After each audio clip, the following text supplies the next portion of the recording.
Hey, what's happening, everybody? 6:02 in the Rose City. Time for Dirt and Sprague here on Portland Sports Leader, 105.1 FM, The Fan, 1080 AM, the Odyssey app, live on YouTube. Good morning, everybody. Happy Hump Day. I am Dirt. I have returned from vacation. Sprague is out. No best of today. We got a live show. Yes. What is happening? Thanks for everybody hanging with me yesterday. How did the best of show go yesterday? I thought it went fine. Yeah, we delivered on a good best of. We delivered. Okay. We some good content in there. Reprised a lot of stuff around Big Ten football media days. Yes, it's football season. Because we're practicing, so we want to go back. Okay, we've heard from everybody now, so we did a little bit of that. The Greg Oden interview while you were gone was fantastic. Yes, Greg Oden was awesome. We had a whole hour, so Good. we had that back for everybody.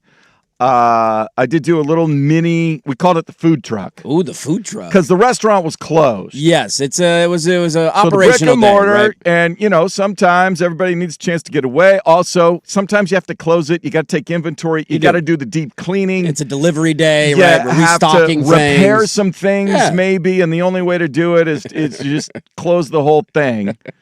But we did open the food truck for a couple of little things, including Lane Kiffin trying to more spin control with Marty Kiffin, and McGee. Man. Come on, Lane, just move on, buddy. And he's doing interviews, getting asked about it, so there's not much he could do. But I saw those clips, and I thought, why are we still relitigating this, man? Like you're coaching a new team now. Oh yeah, I get it. The week so we of the did game. that. We had to have Brooke back because that was just too much fun. Brooke was fantastic last week. And then Tisha Thompson, I wish the one thing I wish you were here for. Yes. So she is ESPN's lead investigator. She did the 30 for 30 and the 30 show for 30 thing, podcast on and that. And so I don't know if you will ever have a chance to go back and listen to her. Okay, it's worth it. Because she's an investigative reporter. She's the one going through all the documents. She did the interview, all of those things. Right. And it was pretty fascinating. I have not. I've got some big car rides coming up. We're going to Bend this weekend. Yeah. So you're saving it for the weekend. I may decide to somehow download that and play that podcast back if my, Nothing better for a long road trip than podcasts. Yeah. Nothing better. Yeah. Because it kills time. You don't pay attention to what you're doing. Wife will be with me, so I don't know how that might. Is she a car sleeper? Does she fall asleep? Yeah, but she needs total silence. Oh, well, that's a double her head. whammy. Yeah, so you can't listen. Then you're just radio silent driving. That's the worst kind of drive. There's some subtle music. I'm not. We're not headbanging. I'll tell you that. No metal music's going to get played on the way there. No ACD. You're not going to get thunderstruck on your way to Bend this TNT. Weekend? Come on, Swigard.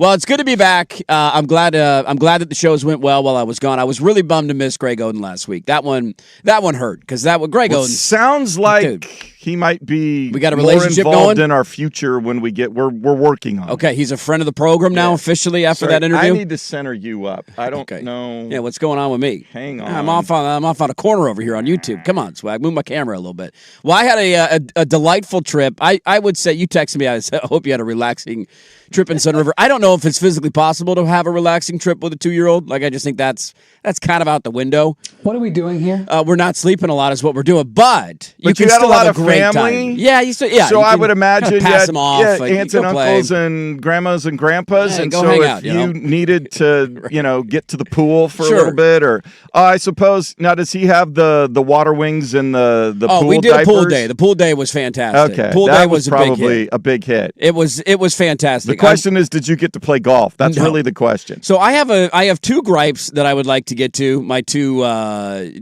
frustrations from the weekend that I will save for a few moments. It was hilarious though because I think the encapsulation of a vacation with a 2-year-old is it's simultaneously an incredible trip that creates lifelong memories and moments you will like these like mental pictures that you're taking that you will hold on to for a long time. Did the actual picture for the Christmas card? We did not take any Christmas card pictures. Well, maybe we did, but not intentionally, right? We'll have to go back. No, but it'll be in there. It could have happened potentially this weekend. Yeah. But it was all these great memories while simultaneously just an unmitigated disaster at times, and that's just kind of the way it goes. So my last show last week was Wednesday. And the wife texted me while I was doing the show and said, hey, by the way, he's got a runny nose. And I thought, oh, great. Okay, that's a good start to vacation. I get home from Wednesday's show, and I'm like, yep, this thing's running like a faucet. We definitely have some sort of illness going on here. This is a great thing the day before vacation. But we didn't make our, let's see how the day goes, see how he's doing tonight. Like, we'll judge it, right? We were supposed to leave Thursday. And we're looking at the weather. Is it going to clear out? How's the smoke going to be? By the time Wednesday night got around, we're like, I think the weather will be okay. Friday, a little dicey, but Friday afternoon, Saturday, Sunday, Monday was all going to be fine. Fast forward to Wednesday night, and it was one of those moments of like, thank God I am not doing the show tomorrow.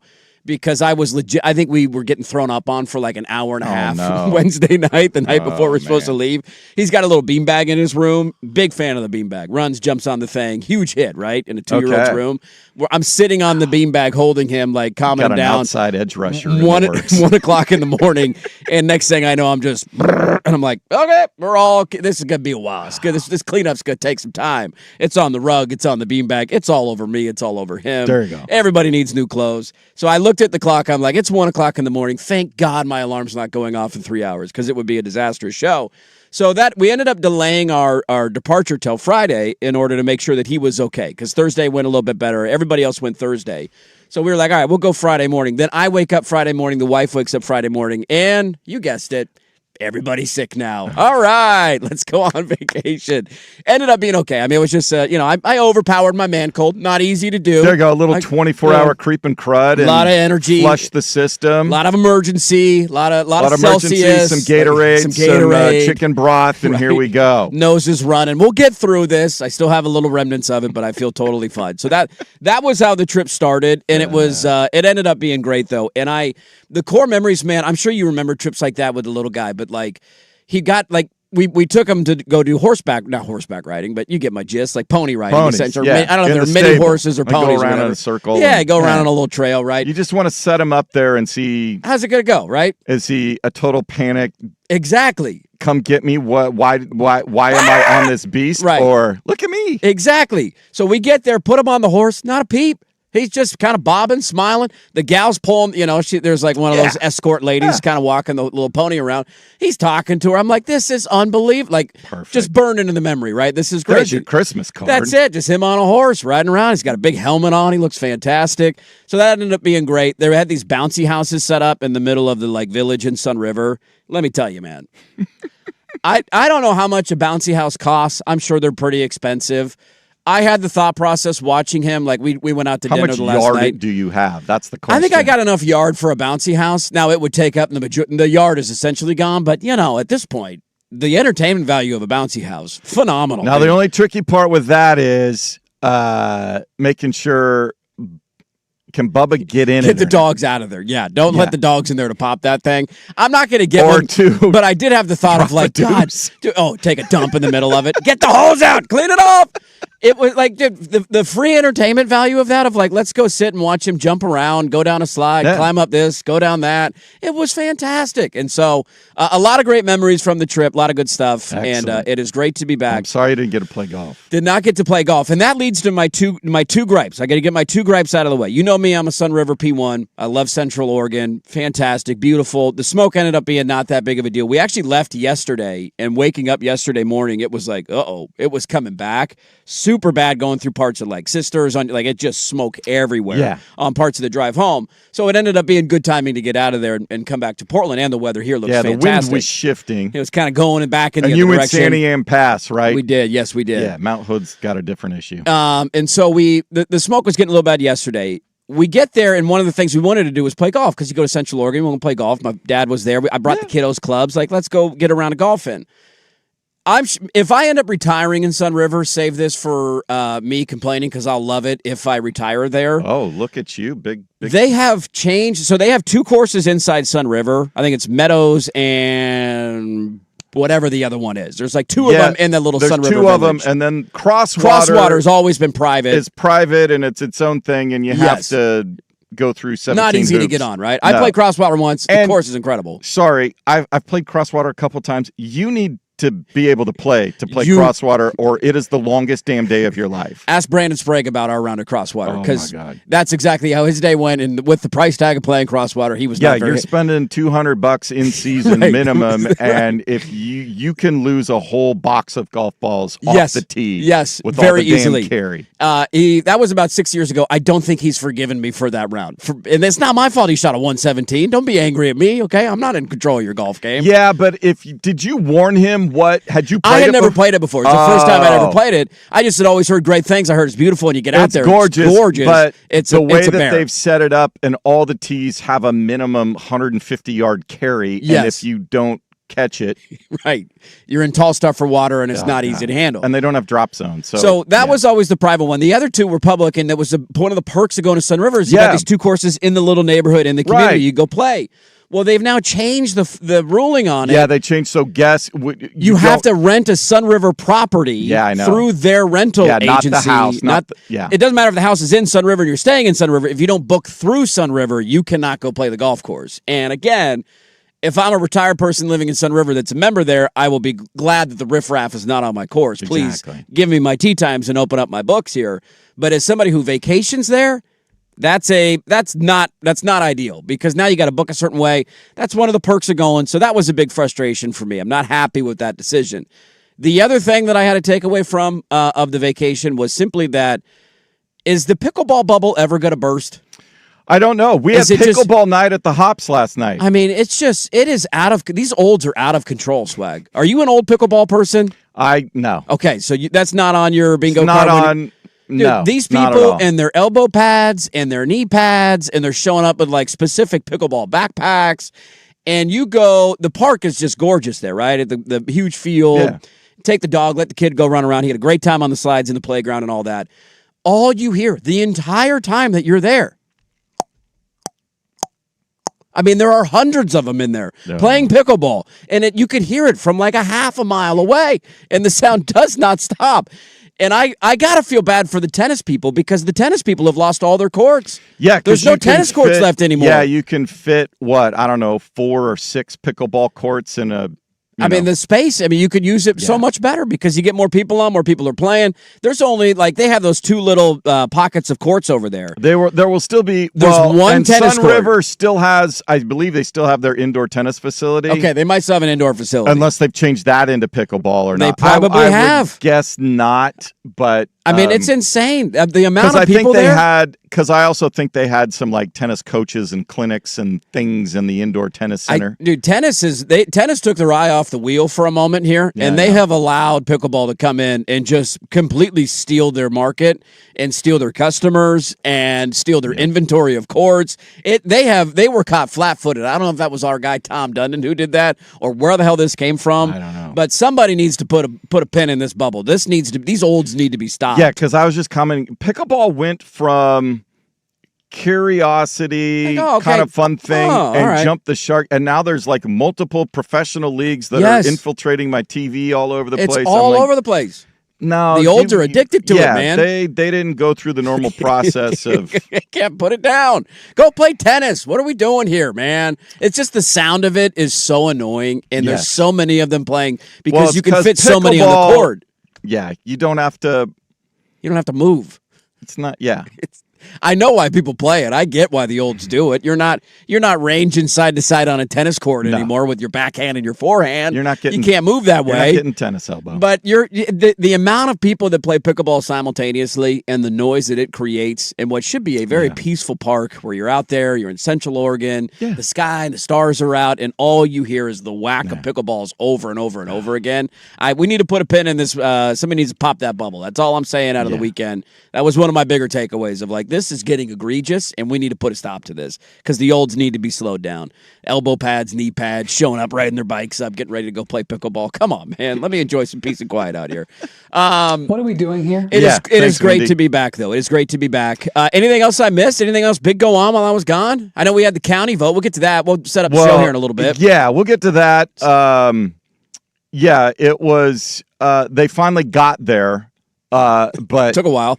took a while. Took them a couple of hours of deliberation. 6 hours. Let's yell back and forth, and then end up doing what we all know you're going to end up doing anyways. So I'm curious if the same will happen today with the city. I'm so glad Wright is going to join us in studio. Yes. So it'll be very helpful. Wright Gasaway will be in studio today I at don't 9 know. o'clock in the morning. I will try to restrain myself and not hip check you to the boards. All right, I got some questions here, right? What's happening here, okay? This is getting ridiculous, okay? Come on now. Yeah, it's the city council vote will be a big thing on the show today because that is it's a massive benchmark, right? Like it's not the final agreement that we're going to get. It's not the binding terms. There's it's the MOU. Sitting down with the Blazers have made it clear, get your financing package together, then we will sit down and work through the details. And that's the hurdle we get over today, right? Here's our money. Yeah. Okay, the money's being put forth. And the city wanted all the details up front, and they're like, we don't know what our budget is until you tell me what my budget is. Right. It's one of those where both sides are right and wrong simultaneously, I feel like, and that's why it's been so frustrating to follow. But getting the county money last week, I did notice that happen while I was out. I knew the vote was taking place, and so that was great to see. Yeah. And today we'll find out. The frustrating part about that was they weren't even arguing really about the amount. It was where it was going to come from. And I'm like, why didn't you figure all this? This is this is an internal accounting. Do you guys not meet? Do you not deliberate? Do you not have a city budget officer, an appointed hired gun who works the numbers to say you can do it this way, you can do it that way, you can do it that way. Right. I would recommend doing it this way. It's cleanest and doesn't affect other things. And then you show up and vote and you have your procedures ready to go. Then everybody just, God, it was like a junior high cafeteria and I can't sit with the cool kids, so I'm going to throw food at you. It was bad. And I fear there's twice as many people now with the city council. Yeah, it's going to be horrible. But as long as they reach the end conclusion, that's all that matters, right? At the end of the day, as long as we get the money approved. Worry, some of the amendments we're seeing that are going to be tacked on, and it's like, we're trying to make it up on the back end, and it's like... Yeah. All that stuff will get, the negotiating window will then open once you get the MOU approved, which hopefully happens today. And then you have from now until December to negotiate exactly what the details of the deal will be. And so you got so much time to figure that out. I think we are learning in real time what the power of TV cameras and lights and microphones can do to local politicians who I would be curious to go through. And maybe Wright knows this, and I'll ask him about this today when he comes in at 9. What the number of people who usually consume the content of a Multnomah County board, a regular stream, right? Just a normal stream, like as opposed to Moda Center funding, and how increased the eyeballs and attention are on this topic versus whatever else the county commissioners usually deliberate and decide where the money's going to go. And I think you're seeing in real time the powerful drug that is attention and spotlight and people having a moment and people are interviewing you and fandom and support. And it's gotten a little out of control, a little crazy. And hopefully today we get a nice, easy, swift approval. But we will talk to Wright Gasaway about that at 9 o'clock today. I did chuckle with him. I texted him yesterday. Drop over passing out if it happens within 45 minutes. If it happens within an hour, man, we'll give all these guys, the Medal of Freedom or whatever. I was texting with Wright yesterday, and it was funny because I was coming back from vacation. We were driving back, and I'm texting him to set up what time are you going to come in. And he says, yeah, I'll be good to come in. Don't worry about it. I'll come in studio probably at 9 o'clock. I said, all right, 9 o'clock works great. And it was because he was coming back from Cabo. So he got back from Cabo late last night. There you go. And I just jokingly said, yeah, you're going from Cabo to a city council vote and procedural hearing on an MOU at the Moda Center. Buddy, that is out of the frying pan into the fire. All right. Oh, I wonder if we can convince him to show up in board shorts and flip-flops with a Corona. The tough part with Wright Gasaway is he's going to have a busy day probably on the news, and so he's probably heading straight from here to whatever. Because what time does the deliberation start? Do you know? I don't know. I'm assuming it's sometime later this morning. Nothing at City Council opens up before 9. No. I mean, why would you, right? Got to have time for your coffee and your walk. I always forget we have a skewed we do. Body clock. Yes. Because people roll in here about 8:15 starting. Hey, good morning. Good morning. I've been here for 3 hours. It's lunchtime, man. I already got 4 agenda items. Here we go, man. Here we go. I'm ready for some pasta. It is going to be a delightful show. Let's run through it real quickly. We got the cafe coming up top of the hour. I have audio from Oregon camp. I have an audio from Oregon State camp, so we'll do a little camp check-in with the Ducks and the Beavs. 9 was officially benched yesterday. Sorry, buddy. Your time's up. We'll talk about that. He got 2 weeks of camp. He had run got more than I thought he'd get. There is somebody carrying water in such a hilarious fashion, and we'll get to that when we talk about that story. I have to acknowledge being wrong on something. Not necessarily the point that I was trying to make, but if after a couple of weeks, I now have to acknowledge that I think I swung and missed on that pitch. So I'll tell you what that is. We got some college football nuggies. It is a loaded show. It is a Wednesday. I am back. No best of today. We are live. Thanks for being with us on a Wednesday. Hope your morning's off to a great start. And we get it going next on The Fan.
Sports Network, 105.1 FM and 1080 AM. First on the Fan, Portland City Council is scheduled to vote today on their portion of the near $600 million financing package for renovations to Moda Center.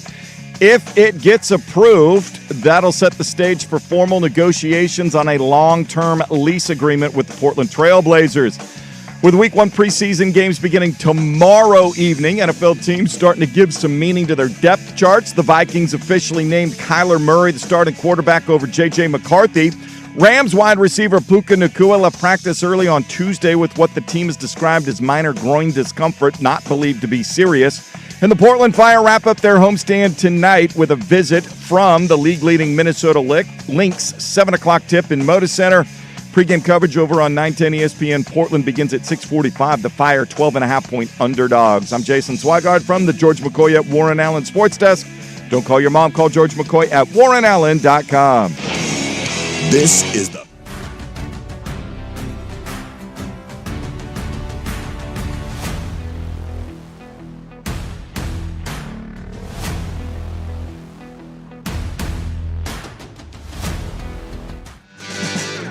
All right, welcome back in, everybody. Happy Wednesday to you. Hope your day's off to a good start. Got a lot to get to on the show today. Wright Gazaway will join us in studio at 9 o'clock today. Ooh, we'll talk about the city council vote. Will we get the funding? Will we not get the funding? That is coming up a little bit later on in the show today. I will, since we were not here yesterday, one thing I forgot to mention, we will be doing a mail sack. There will be a mail sack today. That is your favorite segment. It is my favorite segment of the week. I'm not missing the Sparta TRT mail sack. It's not happening, okay? I don't care. Vacations be damned. There was no live show yesterday, and I know you replayed our Brooke Olsen Day mail sack. Yes. And that was a great one. We had a lot of fun with her asking her questions, but not the fun, full, prototypical sack. It was a little bit of a quarter sack. Yeah. I want a full sack, and we will do that today. Now, Wright will be in at 9, so we'll do it a little bit earlier, about 8:27. We'll get to the mail sack. So if you have any questions, 503-864-6326. You can send them on YouTube and the YouTube chat as well. How about a quick golf clap to our fearless leader, the brand man? Yeah. Who is in the building. Yeah. At 6 o'clock in the morning deliver today. the family to the airport for an early flight. You always do a bit of a double take when somebody walks into the studio in the first segment of the show. Yeah. That's not you. Oh, because I knew he was coming in. You were aware that he was going to be in? He had explained. Turn around wait, what? Yeah. Is my clock off? What the hell? Yeah, he's here. Drop the family off at the airport. So the brand man is in grinding with us this morning. That's right. As our fearless leader. So that's awesome to see. Again, lots to get to. We'll check in with Duck and Beaver Camps coming up in a little bit. I did see while I was out, one of the things that continues to kind of be on the burner for college football is the idea of the college football playoff field. Yes. It's again being deliberated. We did have a little discussion about the latest wrinkle that was pitched. Yes, we have a new model thrown out there. Appears to be dead on arrival. It does, yeah. Our guy Josh Pate, who we're hoping to have on again this season, threw out that there was a new model being deliberated, and it's a never-ending conversation. It's never-ending. Like it just basically, the SEC wants 16 and the Big Ten wants 24, and they can't find any middle ground, and so everybody else who wants to know what they're going to be doing in 27 and beyond is trying to broker some sort of agreement between the two. Their heels are dug in, and here's the problem. And here's where the dilemma comes in. I will say, the 2014 playoff field is I'm okay with it. I'm not over the moon about it. I don't have these big fears about it necessarily, ruining the legacy of the regular season or, making us not as invested in the sport. I do think it fundamentally changes the way it does water it that down. we watch college football in the regular season. Doesn't mean we won't watch as much or care as much, but it does change slightly the way that we perceive wins and losses during the regular season. I have come to the conclusion I want whatever model that the bulk of the schools agree on, especially the Power Four, where they will feel freed up and safe in adjusting their non-conference schedules to include as many other top teams as possible, so we get not just the one-offs. Yes. Of the Texas-Ohio State game, and then that's kind of it. There's nothing else. There's 7 of them. Yes, and the first 2 weeks of the season every year should be nothing so at some but marquee point, matchups. Where will you feel safe? Agreed. And maybe as long as there is a selection, part of that might be, okay, let's go to automatic qualifiers. It takes the selection committee out of it. I don't have to worry. I just have to finish, in the top 4 in my conference. So Yes. these other 3 games don't figure into that. Right, and that was so essentially the model that was thrown out, and our guy Pate said there's some momentum behind this. They ended up meeting, and that did not necessarily end up being the case. And Heather Dinich and others reported that this was not necessarily going to, at least in the short term, get approved and happen right away. But the rumbling was that there was going to be a 20-team college football playoff format field. That was the idea, with play-in games featuring each Power 4 conference and essentially playing their way into the college football playoff. Because one of the biggest conundrums that they have right now, and Oregon fans went through this a couple of years ago, it was awesome to see Oregon win the Big Ten. It was like, oh, damn, that's cool. First year in the conference. Okay, conference championship. How about that? A Big Ten title? Never in my life did I think Oregon would win a Big Ten conference championship. Here we are. They've also lost some of the value, and it's a weekend that doesn't matter as much as it used to. That used to be, in the 4-team field, that was such a big weekend because you would have Georgia a couple years ago. Like, we spent so much time yelling about Florida State getting left out the year that they went undefeated, and I get it, right? The quarterback got hurt. That was a very heated debate. On the other side of that, the one we didn't debate at all was that Georgia went undefeated in the regular season. They had not lost a game in like 2.5 years because they won back-to-back national championships and then went undefeated in the regular season, and they lost to Alabama in the SEC title game to go 12-1, and they were left out of the college football playoff. So that's what it used to mean in conference championship weekend, was you had to win that game in order to get in, and that just isn't necessarily the case anymore. Now we have these weird examples where, use 2 from last year, you had Georgia and Alabama playing the SEC title game, and Georgia just beat the living hell out of Alabama. It was a horrible game for Alabama and a bit of a cautionary tale for what was going to happen to them in the Rose Bowl. And they didn't move at all in the rankings. And then in the Big 12, you had BYU get smacked around again by Texas Tech, and they dropped like 3 spots in the rankings. And so one team's getting punished for losing a conference championship game, the other one's not getting punished, and none of it makes sense. And so you've kind of lost this, what used to be kind of the start of the postseason, this pivotal weekend where you got teams playing these massive games, top 5, top 10 matchups, and everybody is glued to it, to now watching and saying, oh, okay. Like the Ohio State-Indiana game was great, and it meant a lot to Indiana because they won a Big Ten title, and they had not beaten Ohio State in like 100 years, it felt like. But it also, Ohio State was undefeated, and they were still in the playoff. I believe they still had a first-round bye even after losing that game. And so you just have kind of lost that luster, and that's one of the ideas that I've been a big proponent of and a big fan of finding a way to recalibrate that weekend into something that us as fans are truly invested in. And that's where, you know, you have these in other fields now. The baseball went to this years ago with the 1-game playoff for the wild card spot. People were pissed about that because you play 162 and it comes down to 1. That doesn't make sense. So now they've revised it, right? Now it's a quick 3-game series. And it's entertaining, right? You watch game 1, you're like, oh my God, there's an upset in game 1. Now all of a sudden you're glued in for game 2. The NBA does the play-in stuff for their last 4 teams. I don't think it's necessary because those teams will never do anything in the NBA. But then there's years where your team's in there and you win a game and you're like, hey, look at that. We're in the playoffs. So you have these kind of these sparks into your postseason. No sport would benefit more from that, in my opinion, than college football. Because it takes away a couple of the things that drive me nuts about the sports, and that is, we debate schedules as if they're all the same, and they're not. Records are not identical. Even if you're both 10-2, it's not the same 10-2 team and how you got there. And we have this idea that there's a race to the bottom in terms of, to your point, not playing anybody in non-conference, and that sucks. That it hurts us as fans. Those are the games that we want to watch. That's what we're entertained by, and we don't get it as much as we should in an expanded playoff field. And so the hope being that if you had conference tie-ins of the top 4 teams or whatever in this conference, top 2 or 3, whatever in this conference, you know that if you finish there, you're guaranteed a spot in the playoff, and then the rest of it could be played for. And so in this idea, I believe that the thought was 16 teams kind of automatically in, and then you would get 8 teams playing 4 games where the 4 winners of those games would go to the college football playoff. I'm assuming the scuttlebutt discussion would be, how would you fill those? I'm assuming you got to fill that for a TV inventory thing because they pay so much money for conference championship games. What I'm assuming is it's the Big 4, it's the Power 4 conferences with their last automatic qualifier. That was the thought of what the weekend would look look like. I could see how the group of 6 are saying, Are we getting hosed out of the deal completely? Right. The funny part, too, is, and I didn't even realize this. It's funny. You turn on the radio or jump in the car this morning, and I'm listening to the radio on the way in. I had forgotten some of the changes that they had this year for the playoff field until I heard Heather Dinich this morning. And I'm like, God, that's right. Yeah. We redraw this thing every year. Every year. So now it doesn't even matter. The group of 6 is now negotiated that it doesn't even matter if you win your conference or not. No. It's the highest ranked group of 6 team in the final rankings as an automatic qualifier. Yes. You don't have to win the Pac-12 or Nope. the Mountain West or the American or whatever the conference is. As long as you're the highest ranked team, you're automatically in.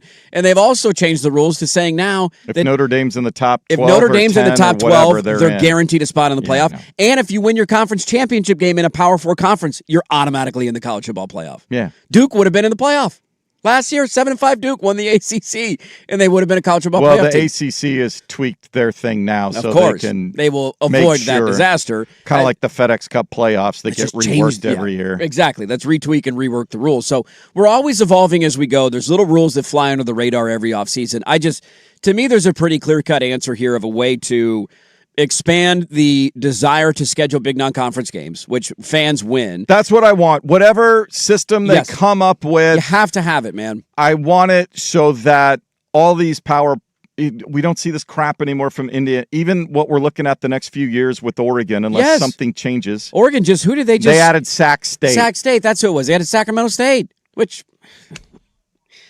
we'll be down there. We'll be doing the pregame show. We'll get you fired up, right? Kick the tires, At light the some fires. point, But it is incumbent upon the fans of these programs to push back. it'll never happen. You with know their it won't. butts and wallets. You know and it go, won't. At the big programs, it will never happen. I'm not Smaller, showing it will. up for this crap. It'll never happen, unfortunately. Maybe not unfortunately, because I'm glad that there's support there. But I agree with the point. It just That's the only so like unless, Autzen will never be, no matter who the opponent is, Autzen will never be 40% full for a game. It just won't happen. We're gonna find out this year on Friday night. Mark my words, okay? Because we do this a lot, and I remember having this a couple of years ago. They played an 11 a.m. game on the Pac-12 network against Portland State, and I remember at home. This is one of the final years of the Pac-12, and I remember thinking, what time's the pregame show going to start? Oh, my God, what time do I need to leave in order to get down there? And thinking there's got to be nobody here. And it wasn't 100% full by no means, but less than 90 would be maybe getting aggressive. Like it was almost completely full for an 11 a.m. game. And so we'll see. Maybe people end up being right. We'll see on the Portland State Friday night I don't know game how this year, much ticket inflation has gone since over the last 4 or 5 years. I think there's a desire for people to go to a game like that because they've maybe been priced out of other games. And maybe those are ones that the season ticket holders sell give off to their friends or family. Yeah, man, we're not whatever. going. You go down. You take your kids down to the game, right? Let them go run around. It's a Friday night. Doesn't eat up your entire weekend. Yeah. I wish that there was a little bit of pushback in certain ways, but I think that's one of the biggest things you need to accomplish in this is you need to have non-conference games that matter because the sport suffers when you don't have it. And then there needs to be a rethinking of what that conference championship week looks like. And to me, a play-in weekend is incredibly more entertaining than Ohio State Indiana is a great game. It's 13-10, I think was the final. It was but when you know both teams are already in the field, what's the stakes, right? For Indiana, there's stakes because they had not won probably ever won a Big Ten title. It's all incumbent upon the teams themselves caring. Yes. Yeah, and I think they do when they get to come play the game. Because that's why the NBA Cup has been successful, even though all of us go, why are we doing this in December? Sure, the players have bought in to a certain extent. But somehow Adam Silver has convinced the players that it matters and to buy in, and those games are significantly more entertaining and juiced than your typical December 14th game against the Kings. Yeah, and I, as a fan, watching Ohio State Indiana is great, and it's two high-level teams. I'm just assuming in my head that I might get that game at some point again in the playoffs because they're two of the best teams in the sport. And I would be more entertained, I think, by a game that was, BYU versus Georgia Tech. 10-2 BYU, 9-3 Georgia Tech. The winner goes to the right. I know that's two different conferences, but you get the point. Yeah. And that's the game that you're watching. Instead, knowing what's at stake. How much more engaged are those two fan bases? By the way, late in the season, into that weekend, playing. Especially if you can find a way to get them on home sites too, like the higher ranked team doing it. To me, that's a way. So this 20-team format was thrown out there. It got kicked to the curb a little bit. I still think there's some momentum here. This stuff always gets reported in certain ways to protect people, to make it seem like they still have leverage in negotiations. But it's a never-ending conversation. It's not going away, and that was the latest on what the college football playoff might look like. As long as you rethink conference championship week and you give me non-conference games that matter, that's a win-win for the sport, and I think it would be great. We'll dive back into college football a little bit in the second hour of the show. But next, we'll ask the question, did they get it right on 105.1 FM The Fan?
I like that one. That's not bad. Welcome back in, everybody. 6:45. Cafe coming up top of the hour. You're going to get a dirt special for breakfast today. Okay? There's going to be a lot of meat on that plate. Pig 3 ways. By the way, just scrolling over at the YouTube chat during the commercial break, somebody saying a bouncy house was an instant purchase regret. I appreciate the feedback. I'm not saying I'm going to do it. I'm just saying I'm thinking about doing it. I don't know how much they cost. How much does a bouncy house cost? In your mind, what's the price tag of a bouncy house? I think I'm not going like a mega castle. No, I don't no, need a huge one. I mean, here. you can go into the thousands, but I think you're looking at probably to get something that won't fall apart after 2 uses. I think you're going to have to drop 250, 300 would be my guess. So a bouncy house to rent for a day can be anywhere from 150 to 400 per day to rent. Well, those are the big, ginormous industrial ones. Let's see. So it looks like anywhere from 1,000 to 3,000, and of course they sell the blowers or the you get the blower with it. That's a must. You got to do that. You have to. I mean, I don't want to have to buy a blower those are the big take up the entire backyard ones. Here's your wholesale inflatable bouncy houses. Let's see. You're looking at about $1,000. $1,000. Now, since you're going to have a second one, right? Now we're talking here a little bit, right? And it's Thunderdome, and they're close, those things, dude. and it's Thunderdome, and you can look at it as an investment. Okay, when they. And the dynamic will be interesting if they're buds. Right, or if we're fighting. Or if they're button heads It's constantly. either playtime or it's Royal Rumble time. Exactly. Either way is kind of a win, right? I mean, go have fun. Well, hopefully if they, can occupy each other. Yeah. Which is great for parents. Yes, I have a second father on hand. But if you have older things or nicer things in the house and you're like, okay, I need to protect these. I don't want to buy insurance. No more football in the living room, kids. I'm buying a bouncy house. Go out in the backyard. When I can tell we need to, I missed the window of bouncy houses when I was a kid. That came a little after my kid time. That was big. I remember taking Pax probably around about Pax's age, like from 5 to 10, like every other birthday party was at a bouncy house place. And you go, all the kids go in there, jump around. That took the place of Chuck E. Cheese for a while. Because you could just set one, they rent one for the day. You rent one, you have the party room, you get some bad pizza and sodas, and there you go. Not good. I'm kind of bummed that I missed the bouncy house window. But it was an easy birthday party. I would have thrived. Oh, how is it not? The kids run around in there the whole time. They don't come out. It was. But I'm the only trick is you house. wanted an earlier time slot because it got a little gamey around 3 in the afternoon.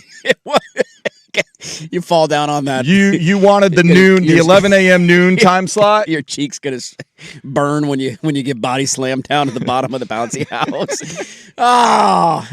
Yeah, great time in Sun River this weekend. People chiming in, by the way, on the Meadows course stuff too, the private of it.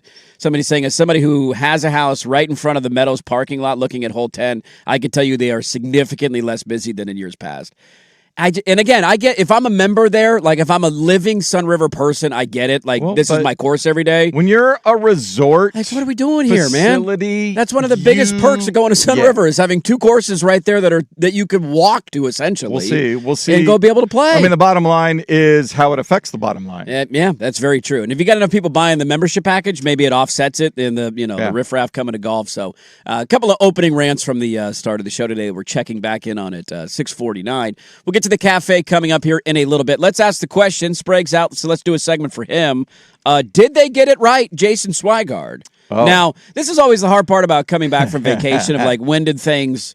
I believe this came out yesterday. Yeah, it was yesterday. Okay, this has not been deliberated on the air before. No, I mentioned what it was. Okay. I shared the information with them, but no. Okay, we have our official opening night and Christmas Day lineup. Yeah. It did spark. I did do a poll question for you yesterday. What was the poll question? Well, it was determined. I went back and looked. Somebody on the YouTube chat. I figured out how to do YouTube so people could follow along. Oh, okay. They just God bless all of you. Well, I had a panel up. Was it a swag nanny cam the whole time? No. That would have been great. You should have done that. Well, we had it for the segments I was doing. Like how they got those little bird cameras where you watch the baby birds feed from the mama bird? We had a graphic, but I was able to put up using the on the phone thing, and then there was a previously recorded little graphic I could stick in there. Look at you, Swag. So look at you over there. We got shooters. Wow. We got shooters. I'm impressed. So we made it work. I don't know how enjoyable it was, but they asked when was the last time the Blazers played on Christmas Day. My guess would have been the Denver game. It was 2018 at Utah. At Utah, okay. The last time they hosted was 2009. Okay. Was that Denver? Did they play Denver? I believe so. I feel like I remember that It's being either a them or the Carmelo Warriors. Anthony game, I Probably. feel like. Because that would have been before Steph. So the question was, when will the Blazers play on Christmas Day next? Next year, 2 to 4 years, 5+ or never Ooh, again. What was it? It was a battle between 5+ and never again. It should Yeah. still be up if you go look on. Did you put it up on the fan account? I put it on 105.1 the fan account. I'll go see. We'll update those at the end of the show. I'm curious what people ended up saying on that. Not a lot of hope and faith. Well, One, you're Portland. Yes. So you're always battling the small market piece. You have to be a championship team in order to, you have to be in the conference finals, have to be NBA finals, that, or somehow or land Victor Wembanyama in the draft. It goes south and we get, whatever next generational number one pick in the next 3 years comes You're up. going to now say, I haven't even got to the schedule yet. You're going to send me down a tangent. Did you see any of Hard Knocks last night? I don't have HBO. Okay. I will get to a larger segment on Hard Knocks in a moment where Dirt was wrong to the music of Seahawk fans' ears, which makes me upset because, me and them, oil and water. But there was a moment on the show where they had, is it Mitch Johnson? That's the Spurs coach, right? Mitch Johnson? Yeah. He's a Seattle guy. He is a Seattle guy. And so they had a sit down in McDonald's office, and it was Mitch Johnson and him. And it was a very interesting. Mitch how is do a very cool dude. Seems like a really cool dude. Him and McDonald were talking back and forth about strategies, and McDonald had just won the championship. Johnson had just lost the championship. Of what's the message? How do you kind of spice things up? How do you get the same energy and all that?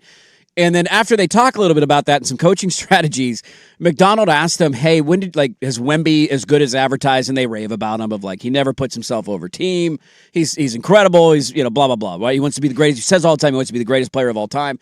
And then he said, "Well, did you guys always know?" McDonald asked, "Did you guys always know he was going to be elite?" And they tell a story about the owner of the Spurs seeing him play when he was 16 in France, randomly stumbling into a gym, being like, "I think I just saw the greatest basketball player ever." And they literally got back and they went into their plan of unload everything and we need a tank for this guy. They saw this and they just said, there's no point in doing anything the next 3 years. This is the only guy that matters. And I watched that and my blood boiled thinking of Anthony Simons winning 4 games and Blazer fans celebrating it before the All-Star break. You're going to get fired. So anyways, I digress. The NBA schedule is out. Yes. Opening night will be the Philadelphia 76ers. It's not like they had anything interesting going on for them in the offseason. Well, that's not the first game. It is, I believe, isn't it? Because it's the East Coast game, is it not? It's not the first game. So the first one's going to be Thunder and Spurs? No. There's another game? What did I miss? There's 3 games on opening day. Wait, what? Did I miss that up There's a there? noon Pacific time Oh, my game. goodness. Detroit and Boston? This is where they whiffed, and I don't know what that one's about. What? Exactly. Huh? I know. No, but look, no offense to the Pistons. That's Good year last year. What's your top 2 seeds from last year? Nobody wants to watch it. That nobody one, I cares don't about know the what Pistons. it's doing there. Kent Cunningham's great. That's fine. Nobody cares about the Knicks Pistons. Sixers, fantastic. How is that not the opening? How do you have a game that supersedes that? I don't know why, and it's 3 o'clock Eastern. It's noon It Pacific. has to be an international game, right? There has to be some sort of tie-in here where I you're don't playing think so. in Japan or something. I just think it was they owed NBC another What? national game, and they go here. Oh my goodness! The Celtics lose one of their best players. The Pistons we'll are love boring it as hell to because watch. we'll have a basketball game at noon on a Tuesday, which will be yeah. great for us, but we are in the minority. I got to be honest with you. I don't know if I'm going to watch that game, but that's just me. I don't know. Sixers and Knicks does it for me. That is incredible. Fantastic. LeBron in the Garden, maybe his last year or last 2 years, all followed by about it. Spurs and Thunder. Great opening night. You only need those 2. I don't know why that first game is on there. That's absolutely Just ludicrous. dumb. Absolutely ludicrous. The rest of the schedule is as follows. So then on they had Christmas Day. the opening week national games. Okay, they added those 2, and we don't need to get to all those. But the Christmas Day slate, which we care about, Spurs at Knicks. Wonderful 9 a.m. Madison Square Garden. I'm glad that they gave the Knicks that game at that. The Knicks are always a Christmas Day game at home. Yep. Don't that's awesome to have a rematch. Yes. The Spurs should have to go on the road. Yes. They lost in the NBA Finals. Absolutely. So I love that. Heat at Celtics, which all right, I'm watching football at that point. 76ers at Lakers. You get Of the course. LeBron return LeBron game. goes back. Is he gonna? Now, do we still only do one East-West road game? So that's the only trip to LA, right, this year? Yes. For the Lakers, at least. I know Yes. they'll have one for the Clippers. Then you get Denver versus Minnesota. All about it. Good Should be rivalry. interesting if everybody's healthy. Excuse me, OKC at Minnesota. My apologies. And then Denver at Golden State to wrap up the night. They're still clinging to the Steph Curry thing. Yeah, it's one more go around with Steph Stop Curry. making fetch happen. It's not going to happen. So I think they got it right. I did not notice until you pointed out, so maybe I'll say they did not get it right because having a game that supersedes 76ers and Knicks is just... I don't know what they're doing. What are we doing here? But the rest of it, yeah, I got no complaints. That's pretty solid. Blazers nowhere to be found on any of the national games. So today at some point they're going to announce the cup schedule. Okay. So we'll find out what group we're in with the cup. Yes, the NBA Cup. And you can set your schedule for early December. I can't wait. Look at me over here excited for the NBA I know, Cup. you have cup fever. I mean, how do you not? I mean, it's one of the greatest sporting events on the planet. I mean, Sprague might call in from Anaheim when we get it. I don't know. Did you see who we're playing in Game 2 of the Cup? No, I didn't, man. Please enlighten us. So there you go. The NBA schedule is starting to trickle out. They're trying to do the NFL thing. People don't care quite as much. Tomorrow noon, the entire schedule gets released. And then so they don't draw it out as long as the NFL. I would be willing to gamble more than 5 years until we're on a Christmas Day game. That would just be my 2 cents. But we all know Young Hansen is going to be the next Chinese Jokic, and so maybe it happens a little bit sooner.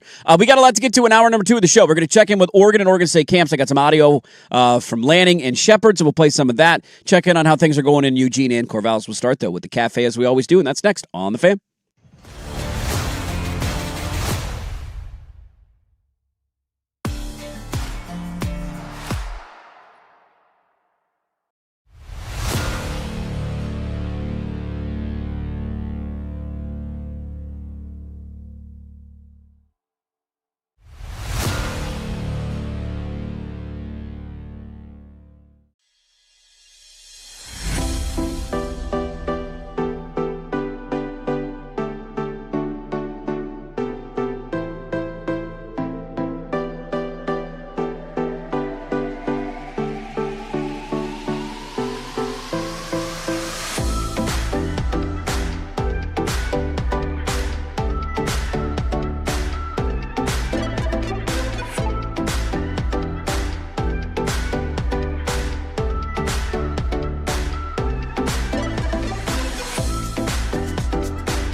Now, from the George McCoy and Warren Allen Sports Desk, a Sports Center update on the Fan Sports Network, 105.1 FM and 1080 AM. First on the Fan, all the attention in town will be on Portland City Hall today. The City Council is scheduled and expected to vote on approving their portion of the near $600 million financing package for renovations to Moda Center. If they accomplish that, it will set the stage for formal negotiations on a long-term lease with the Trailblazers. To the NFL, Vikings officially named Kyler Murray the starting quarterback over J.J. McCarthy, while the Rams having joint practices with the Cowboys had wide receiver Puka Nacua leaving drills early on Tuesday. The team said it's a minor groin discomfort, not believed to be serious. Portland Fire complete their homestand tonight as the league-leading Minnesota Lynx come to Moda Center. 7 o'clock tip, pregame over on 910 ESPN Portland at 6:45. The Fire 12.5-point underdogs. I'm Jason Swigard from the George McCoy at Warren Allen Sports Desk. Don't call your mom. Call George McCoy at warrenallen.com. This is the Fan.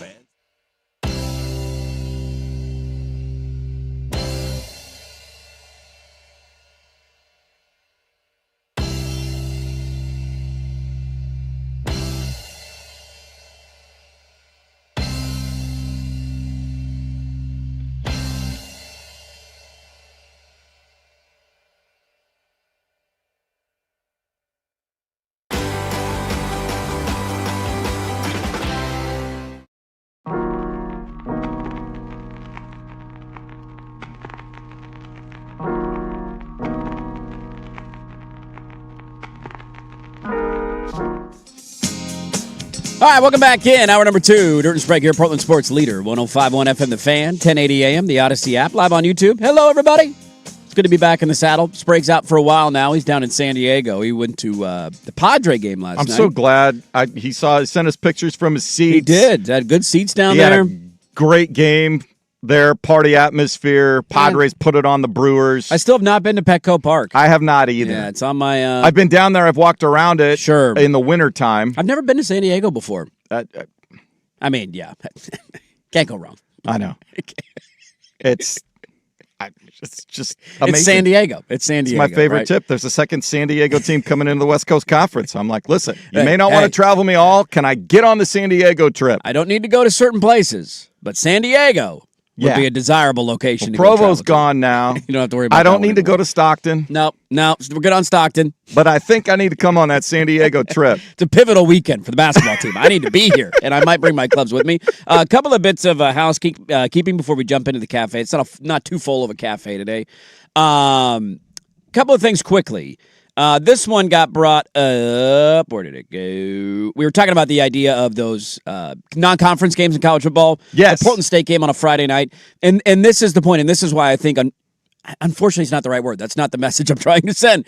You will always pack the house because there's people like this, and I totally get it, dude. Somebody texted in, for the Portland State game, for me to take my son and 2 of his friends, sitting in section 18, about halfway up. So low down section, right, halfway, like that's good seats for a college football game. Yeah. For all, so it sounds like what? Son, 2 friends, and him. It's 4 tickets, $110 for 4 tickets. He said 1 ticket for the same section for the Michigan game, 1 ticket is $350. These cupcake games, even though they suck, are the games that families who are priced out get to take their kids to and experience Autzen Stadium. And Is that the season ticket is...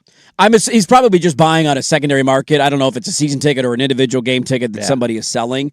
But this is the point. That's why a lot of people go down to the spring game now, man. The spring game's become a thing down there because it's a way to just go watch football and you take a can of food and you go in. And it's incredibly expensive to go to a game now. Where if you want to take your family and you got your wife with you and you got 2 kids, like if they're doing that, that's a $2,000 day. If the schools are doing that and they are recognizing, look, I understand for Michigan, that's a premium. Ohio State comes, that's a premium. Sure. Whatever.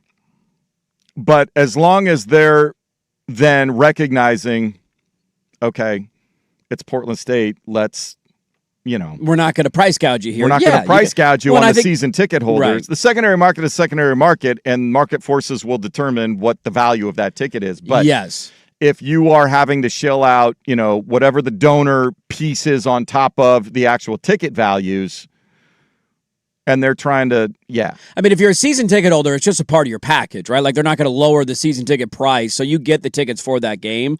I do think it becomes one quickly that season ticket holders, I would imagine, resell. Not that you could get great value for it. It just is that if you're spending that much on season tickets, is a Friday night game against Portland State the biggest priority for you? Probably not, right? Because money is not necessarily as much of an object for you. The biggest determining factor is always the students, I think. Now, are they back on campus that weekend? No, it'll be the third week of the season. So, I mean, kids are I always went down when I was a student at Oregon. I would always go down to the first couple of games and party my ass off for 2 days and then come home, even though school wasn't in session yet. Did they do rush before the school year started? I have no idea. I did not do. I was not in a fraternity. I'm assuming that they did, but I don't know the answer to that. But it kind of revisits the point of that's why those games will always have value for people. And I'm glad that there is that is the one thing about those games that I do like. Outside of me being the sicko I am and getting a chance to watch guys who don't normally play, like Dylan Raiola might play the entire second half of that game. Brock Thomas should get a quarter. Right, like these guys, you're going to see all the freshmen because it's now a 5x5 rule. They would have already played in that game anyways, but now there's not a redshirt thing. And so you're just you're going to get to see kind of the next generation of Oregon football players and what next year's team will look like. And that's interesting to me as a fan. But there's an avenue there if you want to go down and go to an affordable game. That's the one that's on your schedule. One other quick thing, and I do wonder, we can enter this. We can start with this in the cafe, actually. Your breakfast menu today, because I'm running late. It's the first day back after vacation. We're pulling cold pizza out of the fridge, okay? We're going cold slices of pepperoni pizza. And do not look at me as if you would not be intrigued by a piece of cold pizza right now. Because if I put one in front of you, would you eat it? Yeah. Okay, thank you. I would too. And we found, because over the years, the wife does not eat the pig. No pig. We found a pizza place on the west side that had beef pepperoni. Oh, what? Cannot tell you how happy Does that it made. get the job done? It was, yes. So it's everything, it's still good pepperoni pizza, beef pepperoni pizza? Yeah. Okay. I mean, we had other stuff on it, sure, but that's not the only topping. Yeah. Yeah. I got a buddy who I call Scoops. He gives me little NBA tips from time to time. Oh, nice. Ones you take to the betting window? Not necessarily betting window, but knows people who know people who are like, I'm here. This is in the wins. I don't ever say it on the air because but we call him Scoops in the group chat, and he became. We know where to look. He became the Scoops of local pizza joints a couple of weeks ago. Okay, and gave me, and I'm not going to say anything because I don't know if I'm allowed to do this, but he gave me an update on a local pizza place and a pizza that will be coming out this fall. That I'm just going to tell you.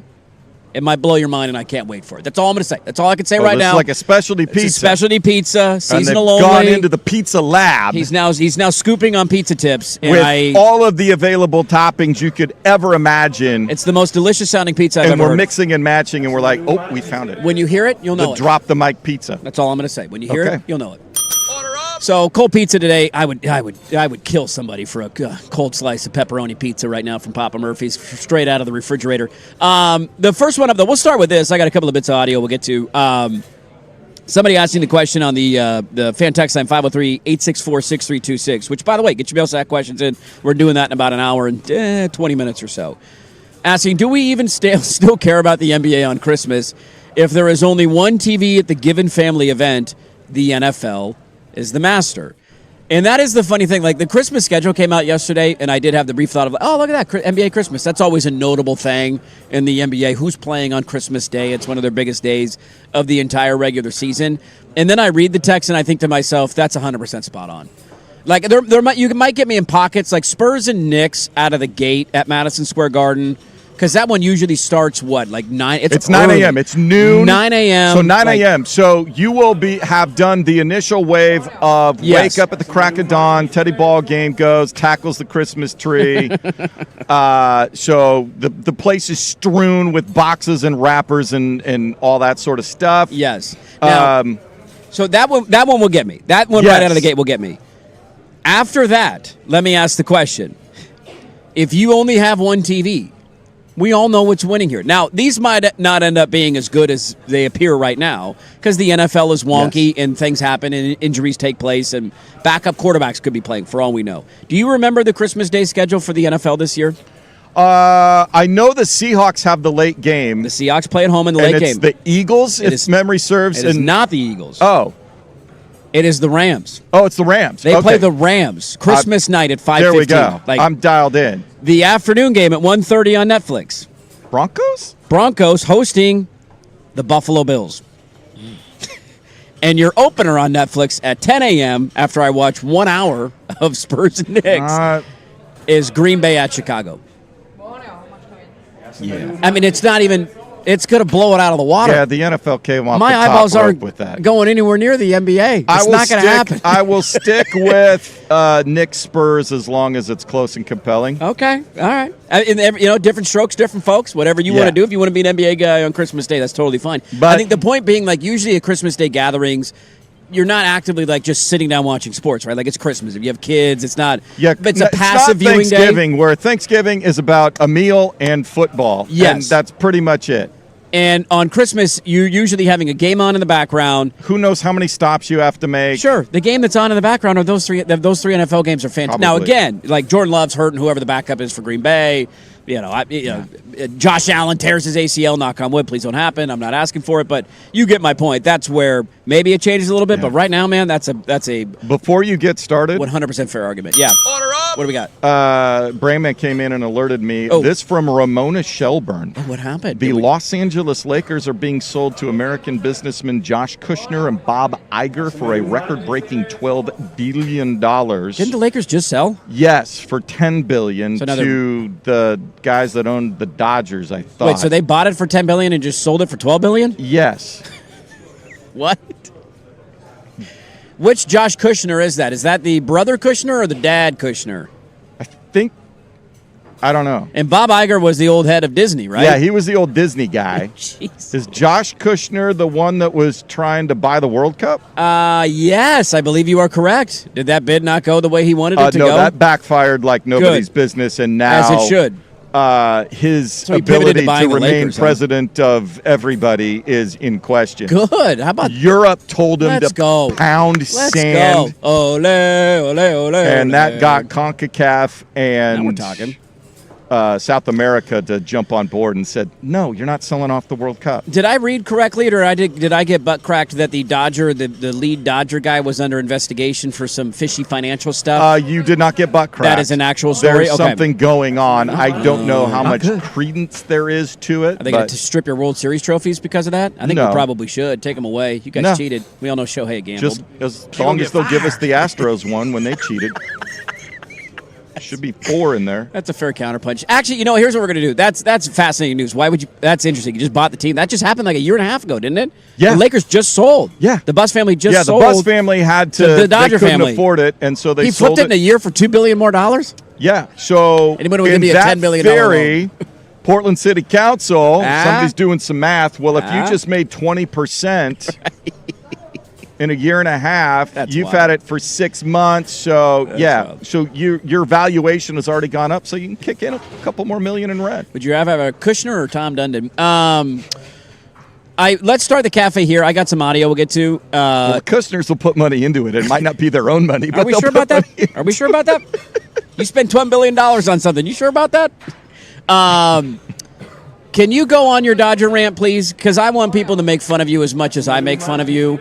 I show up after I'm just coming in, peaceful first day back, welcome back from vacation. So Monday, and I am met with a 3-minute Dodger rant, and I'm just looking at you like you're crazy. And I'd like you to do this on the air so the listeners can do the same.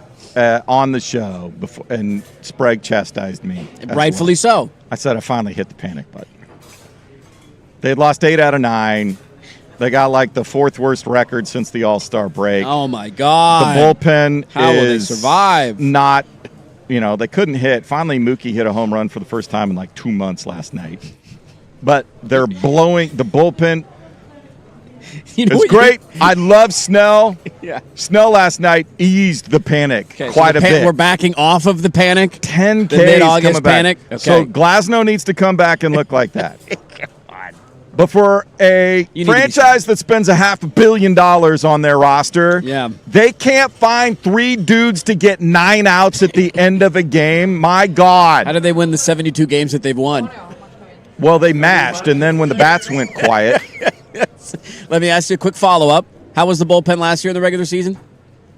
Well, that's because they moved Sasaki out of the starting rotation back there, which is what they're going to do in the playoffs. The bullpen is a thing that you complain about every year?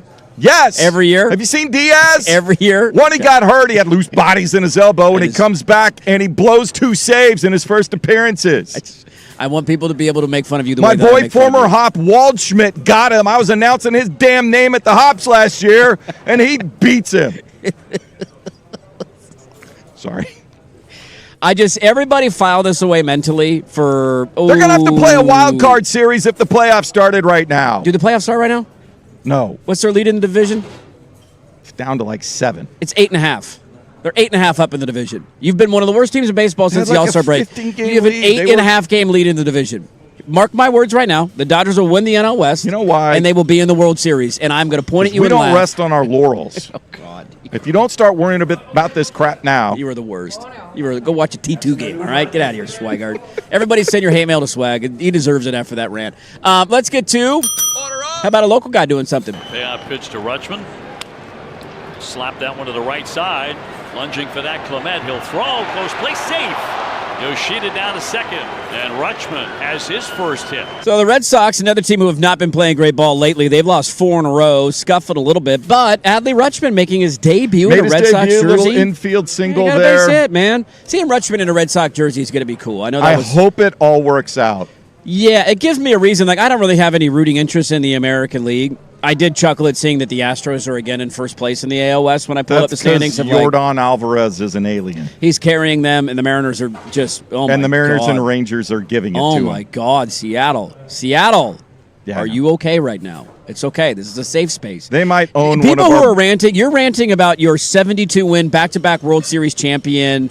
Our bullpen's not good enough with the third best record in baseball. That's why we win championships, because we ran about this stuff now before it gets to a point where... You're the absolute worst.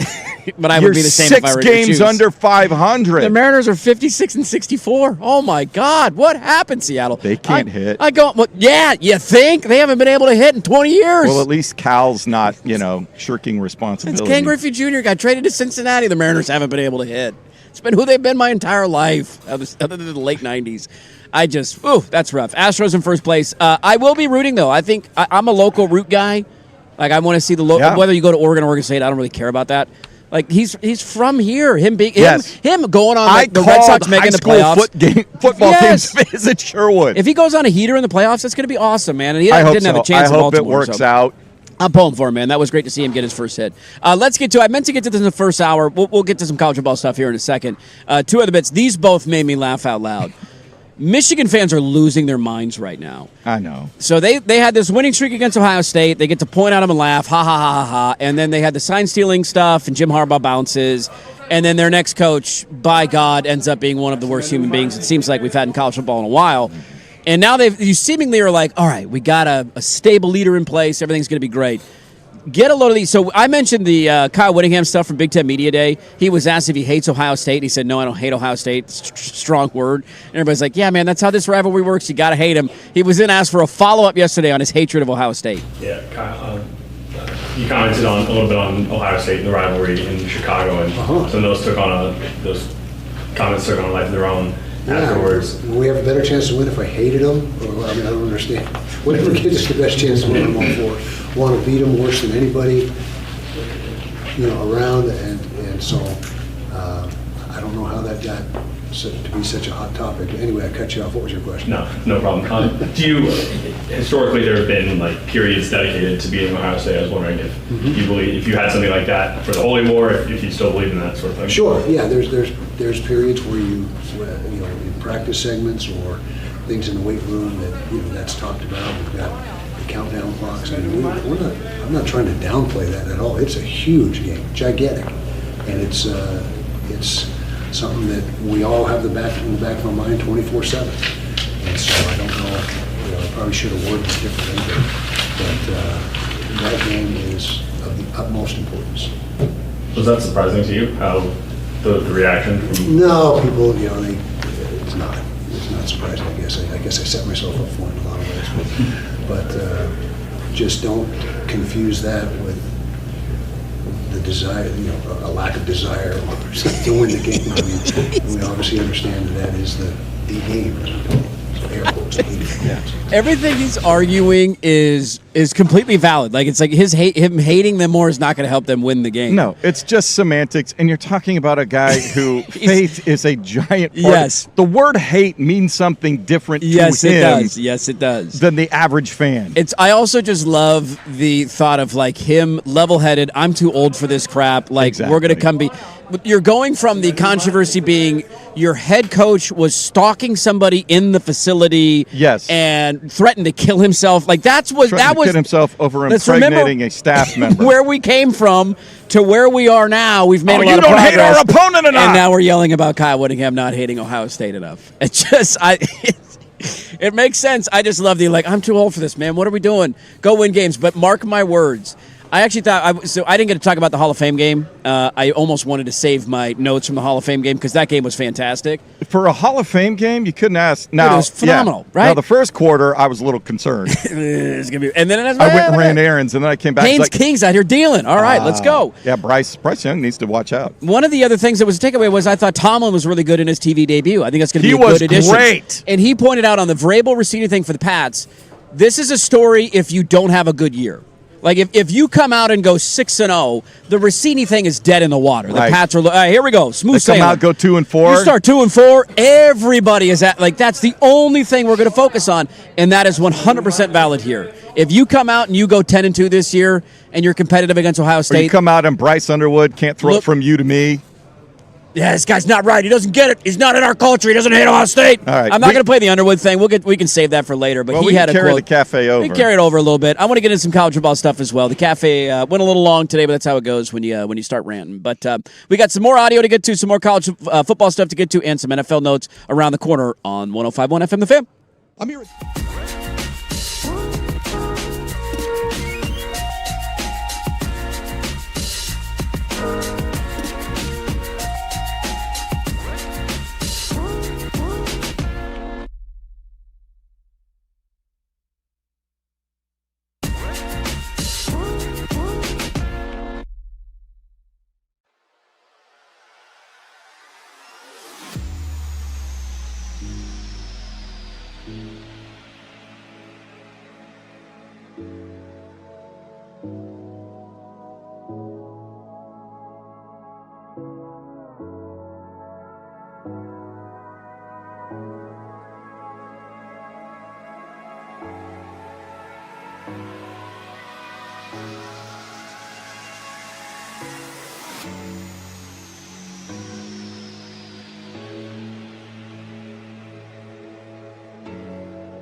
1080 AM. First on the Fan, Portland City Council scheduling a vote today with the hopes of approving their portion of the near $600 million financing package for renovations to Moda Center. If they can accomplish that, it will set the stage for formal negotiations on a long-term lease with the Trailblazers. More NBA news, this from ESPN's Ramona Shelburne, who reports the Lakers are being sold to American businessman Josh Kushner and Bob Iger for a record-breaking $12 billion. That, according to multiple sources from ESPN. The Portland Fire wrap up their homestand tonight as the league-leading Minnesota Lynx, who've already clinched a playoff spot, are at Moda Center for a 7 o'clock tip. Pre-game coverage on 910 ESPN Portland starts at 6:45. The Fire 12.5-point underdogs. I'm Jason Swigard from the George McCoy at Warren Allen Sports Desk. Don't call your mom, call George McCoy at warrenallen.com. This is the Fan Sports Network.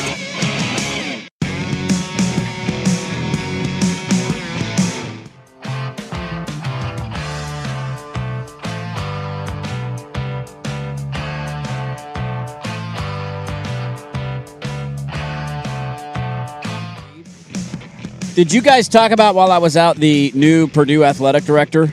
Oh, yeah, we had some fun with Okay, that. I just wanted to make sure we got that. It's always when you get back from vacation, like you notice things while you're gone, like you unplug as much as you can, but you can't miss everything. And that one I could not miss. Did you see the follow-up from somebody asked Signetti about it? Oh, yeah, he's like, whatever. Which is also funny because when Signetti did it, we all laughed at him, and he ended up, winning a championship. But taking the shot at Indiana, who checks notes, that's won your a athletic championship. director. It's one thing for a coach to come Get in. you fired up. That doesn't get but you going that's if your you're AD. athletic director. It's also so dumb when they just won the championship. Exactly. Like, what? Yeah. If you want to come in and say we're going to beat the crap out of Indiana, okay, I'm not going to buy it, but sure, why not? Get everybody excited, sell some tickets and some merchandise. What are we doing here, people? I don't know. On the Michigan front, I'm not going to play the whole thing because we're already against it. I want to get to some other stuff, but John Fanta was doing these NBC Sports interviews. He is a very interesting character. His interviews are very... He is a character. Very unique. He's more of a college basketball guy is kind of how I think of him, but he works for NBC, and so he sat down... He has a Drew Carey quality to him. He absolutely does, yeah, and he sat down at Big Ten Media Day with everybody. I watched his Lanning one. Yes, you just got to know, like one of the questions you asked him, what's your favorite play, Dan? And he's like, the one we score touchdowns on? Yeah, the touchdown play. This is going well. But he asked Bryce Underwood, he had a back and forth with Underwood about the Ohio State game. He said, what do you remember? He said, I remember losing. And he said, what sets that game apart? What is the difference between playing Ohio State and anybody else? And his answer at the end of the interview was, well, it's just a team with a different color. It's like, dude, you can't. No. You can't do that. That's worse than what Whittingham's doing. Absolutely it is. As a player. That's worse. As a player. Come on, man. Because you live in a bubble, you should hate the crimson and gray. Yes, that should be your daily motto. Like you see that, it pops up, and that's the first thing when you wake up, you should puke. Yes, that's exactly how you should feel. My head coach needs to be a little bit more level-headed. A little more balanced out. Let's head on down to Eugene and Corvallis, shall we? We'll do that over the next 30 minutes or so. Jump on the bus with us, and let's head down. Old I-5 all aboard, and let's check in on camp. I got a Shepherd quote here we'll play in a moment. From Corvallis that a lot of people are reacting to. Yeah. Did you guys get to that, by the way, on the show? We played a similar quote. Oregon State had media days. Oh, they did? Over the weekend, which sounded like we're just making guys available and calling it media days. If you want to come talk to them, you can kind of thing. So people will stop asking why we're not having a media day. Okay, well, at least they did something. So they made players and coaches, and we heard from the coordinators and all of that stuff. And yes, Marcus or Jamarcus said something similar to what you pulled. So we'll get to that here in a moment. Let's go to Eugene, where we have eyeballs on the offensive line. What is the offensive line going to look like? You're only returning 2 starters, new faces, young guys. You didn't get aggressive in the portal going after guys. They have done a good job in fall camp. They're making a couple of players and a coach or two available almost every day after camp. And it was great to hear the Merringer stuff the other day was really good. I listened to that while I was on vacation. The Chris Hampton stuff was really good. Both those guys look, time will tell how those hires end up aging. We will not know until, to be honest with you, probably until the USC game at the end of September, right? Like, you're just not. That's the one everybody's got circled. You should, from a talent perspective, be able to get through Boise and They're going to watch Oklahoma State, some people are saying they could surprise in the Big 12. They're becoming in one of those dark horse playoff teams. You need to be prepared when you go out there and not sleepwalk and do that. But based on where you're at, that should be a game where you just, as the game goes on, we're bigger, stronger, faster. You don't have significant injuries. Yeah. Everybody is focused and handling their details. They should be 3-0 going to the Coliseum at the end of September. And then we'll find out what you got, right? And I always enjoy when Alik Terry comes up. He's their offensive line coach. He's done a fantastic job. And here he is on the idea of maybe some of their young guys playing right away. No doubt. I think Poncho is a perfect example of that. Poncho, when he first got here, he rotated with Stephen Jones, and then later on that year with Marcus Harper. And both of those guys had successful careers. And speaking to Manny and Tommy, they've come out hitting the ground running, man. They're both, like I said earlier in spring, they're both physically gifted. Manny's obviously behind a little bit just because he didn't get here till later, but you can see the physical specimen they are. They love the game. They're constantly with each other. They're constantly trying to get more, constantly getting with Coach Walk and the law firm and making sure they get some extra meetings and getting that kind of stuff in now because they know their role could end up being much larger later on down the year. As much as they put in, it could happen maybe earlier in the year. Who knows? But they've done a tremendous job with the amount we've thrown at them on purpose, and they've done a good job absorbing it, taking it on, asking the whole law firm for questions, and not being afraid to ask questions. I think young guys tend to be afraid to ask questions at times. They're not in that stage right now. So they're starting to come out with their fall camp content. They had one on meeting the offensive line. They're doing that version of it where you get snippets of practice and then kind of doing a position group by position group. Let's meet the team and the players, right? And you got these two young guys who came in this recruiting class. Tommy Toffee, they've been writing about. He showed up in spring. And the takeaway in spring was like, okay, this guy's good. He's going to play right away. Now, what does that role look like? Time will tell on that. Big Manny came in summer, as Alik Terry pointed out, so he's a little bit further behind. But you got these young guys that are starting to showcase what they can do. And it's just, to me, on the field, the coordinator thing will be the biggest question overarching of the entire season. Did they make the right hires? Are those guys upgrades? Are they the same? Are they downgrades? And again, only time will tell on that question. On the field, to me, we can certainly circle linebacker and say, all right, you lose Betcher, and what's that position going to look like? You got some good athletic guys there, but what's the depth look like, and how's it going to play out throughout the course of the season? There's no doubt in my mind the biggest question mark, and that doesn't mean it's a guarantee it's going to be good or bad. It's just like, what is this going to look like is going to be the offensive line. And Oregon's offensive line has been very unique the last couple of years because on the one hand, we've done this a lot going into seasons asking, what is the offensive line going to look like? And they've ended up being a Joe Moore Award finalist for 3 straight years now as the best offensive line group in college football. Some would have argued at the end of last season that they probably should have won it considering Iowa won it. And I thought Oregon's offensive line in that game in particular was better than Iowa's was. When they played each other head-to-head, they beat Iowa and Iowa style of football. And so you have this weird mix of like they've been so good and overcome stuff in the regular season. And then you fast forward to the playoffs, and it's why it's a microcosm of the entire team. They have really struggled in the last 2 final games of the year. The Ohio State game, they could not run the football. Gabriel got swarmed under the pocket, like they had no time to throw. And it was a disaster for an offensive line group that had been really good all year against that same Ohio State front a few months earlier. And then last year, again, there were extenuating circumstances there, but again, they did not play great. Some of that was on Dante holding on to the ball too long. The Dier Hill fumble on the 5-yard line and the pick six, like not all of it was on them, but they didn't play great in their biggest moment. And so what is that group going to look like, and how do they grow throughout the year, and what is the combination that ends up being the right answer? Is such a big question for them going into the season in an area where they've been really good for large stretches of the year, and now they need to figure out how do we get really good when it matters the most? Because Oregon has all this hype and expectation and people picking them to win the national championship, and they're one of those teams that's certainly atop the list. If that group is a B- group, I have a hard time seeing it happening. They need to. You don't have to be the best offensive line in the country, but you cannot be a weakness. And that's where I look on the other side of the ball at linebacker.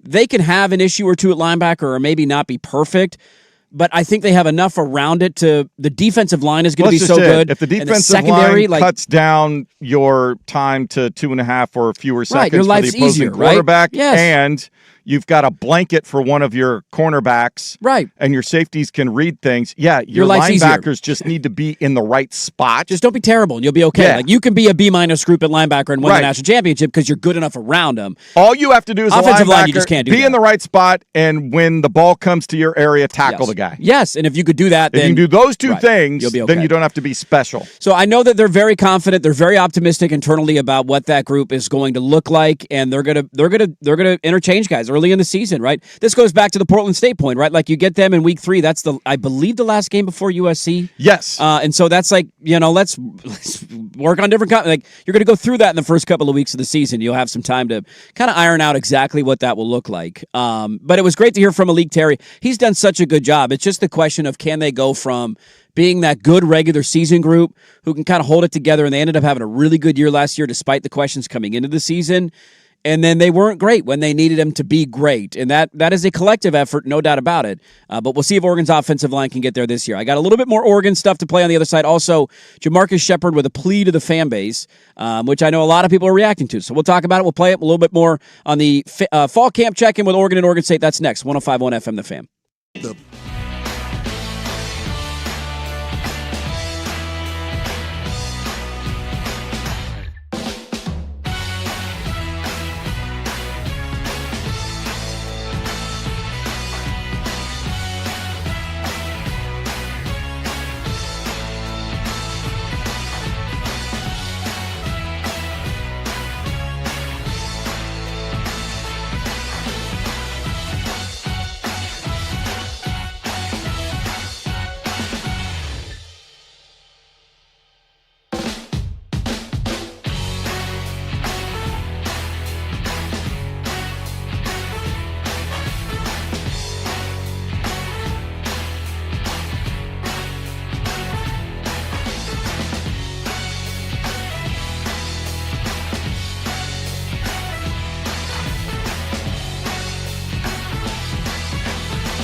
All right, camp coverage on the Fan, presented by Xfinity. Score the most reliable Wi-Fi, one price, 5 years, guaranteed. Xfinity, imagine that. We will get to, don't forget, there is no Sprague. I was on vacation. We didn't have a live show yesterday, so we're making it up as we go. We will do a mail sack today. I just got a great mail sack question in, so get yours in, 503-864-6326. We'll do that coming up at about 8:30 and have some fun with that. And then Wright Gazaway will be in studio with us at 9 o'clock with an update on everything we need to know on the Portland City Council voting for the funding. That is at 9 a.m.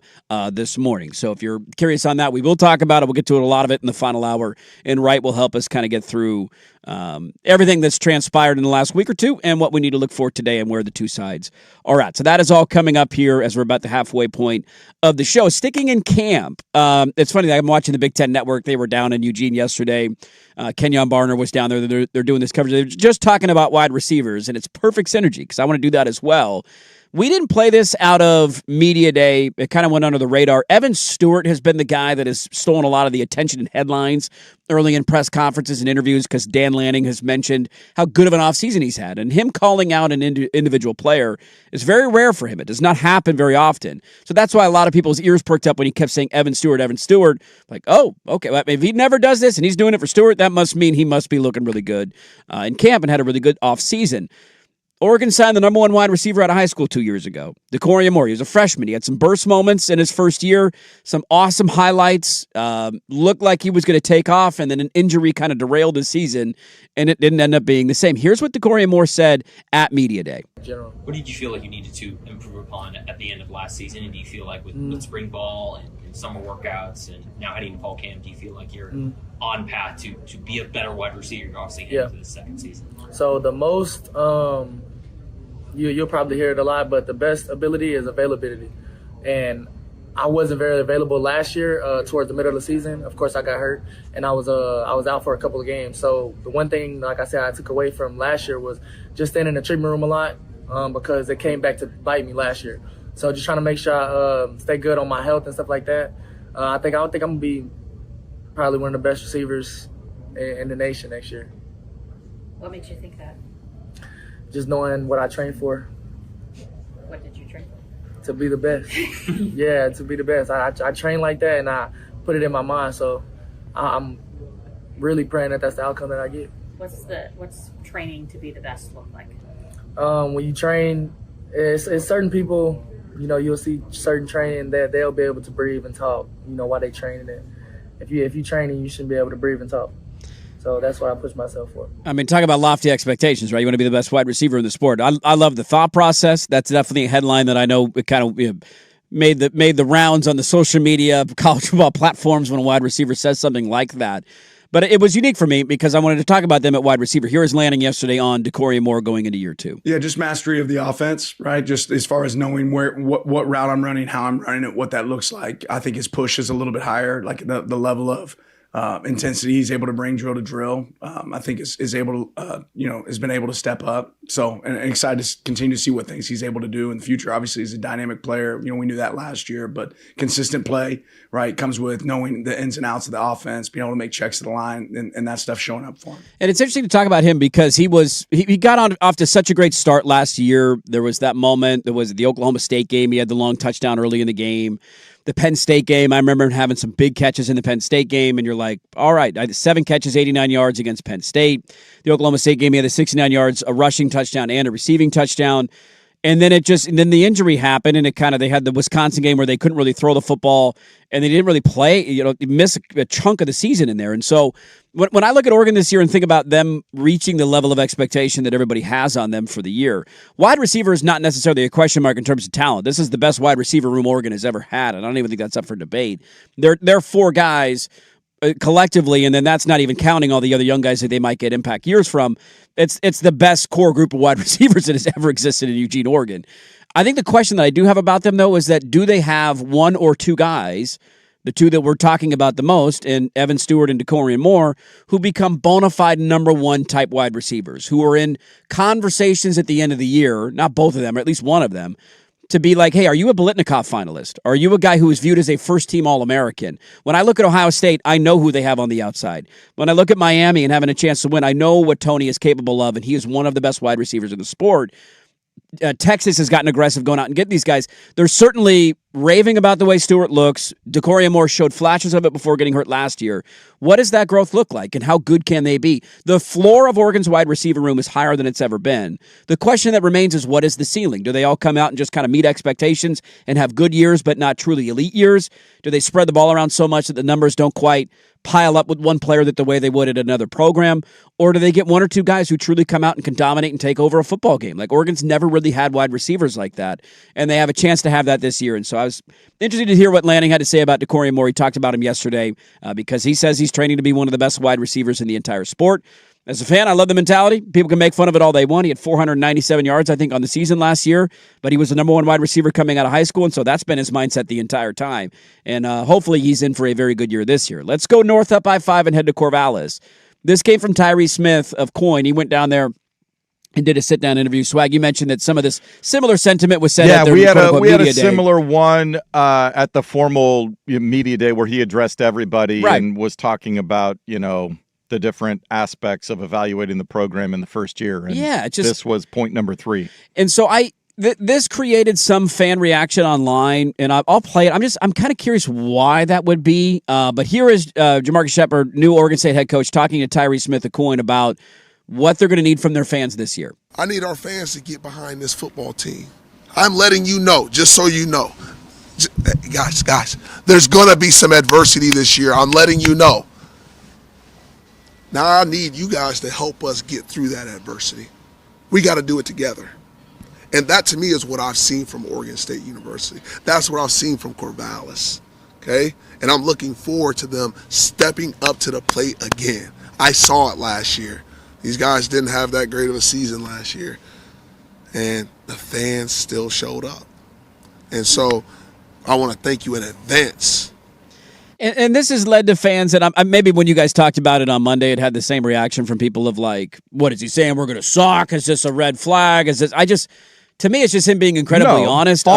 It's a long-term process. Yes. Have you looked at our schedule? You play 2 ranked teams right out of the gate. You could easily get dominated in your first 2 games, and it doesn't mean that's the end of your year. I had a slightly different view. Oh, okay. And maybe it's a minority opinion. Okay. I wondered if this wasn't a directive to the administration and, hey, let's make it very easy for our fans to come fill this place up. Let's quit trying to extract every nickel out of every seat. You should give away tickets to kids under 10 for free. If I were Oregon State, I would do whatever it takes. If you get to a point where, okay, we have season ticket holders and we have all this sort of stuff, but the upper reaches in the corners, some of those seats were in previous years they're still trying to get, $95 out of them. And it's like, no, UTEP's coming to town. No, thank you. I'm not paying for that. No. Yeah. Make them, figure out what is reasonable and do that, as well as, hey, let's up it's been noted the game experience, lack of replays, lack of this, lack of that, lack of that. There's a lot that they could do. Let's make the game day experience fantastic and give everybody reasons to come join us and get in on the ground floor. I think he's going to be much more accessible as a head coach, without a doubt, to the fan base. Delivering the message will be a lot easier with him than it was with Trent Bray. Doesn't mean he'll be a better coach, but the messaging will be much better. But if they win, then, if they win 4 games, you look at the schedule and you look at the overhaul and what he's had to do from the ground floor. I told Sprague, I go, no, they're just pouring cement this season. Yes, let's see where we're at. All they're doing. See where we're at. And if it ends up being a better year than we imagined, then that's great. That's a cherry on top. But it doesn't have to be that way. Like, I look at them this year. We talked about expectations. Like, somebody asked a Millsack question a couple of weeks ago. How would you feel as an Oregon State fan coming into the year?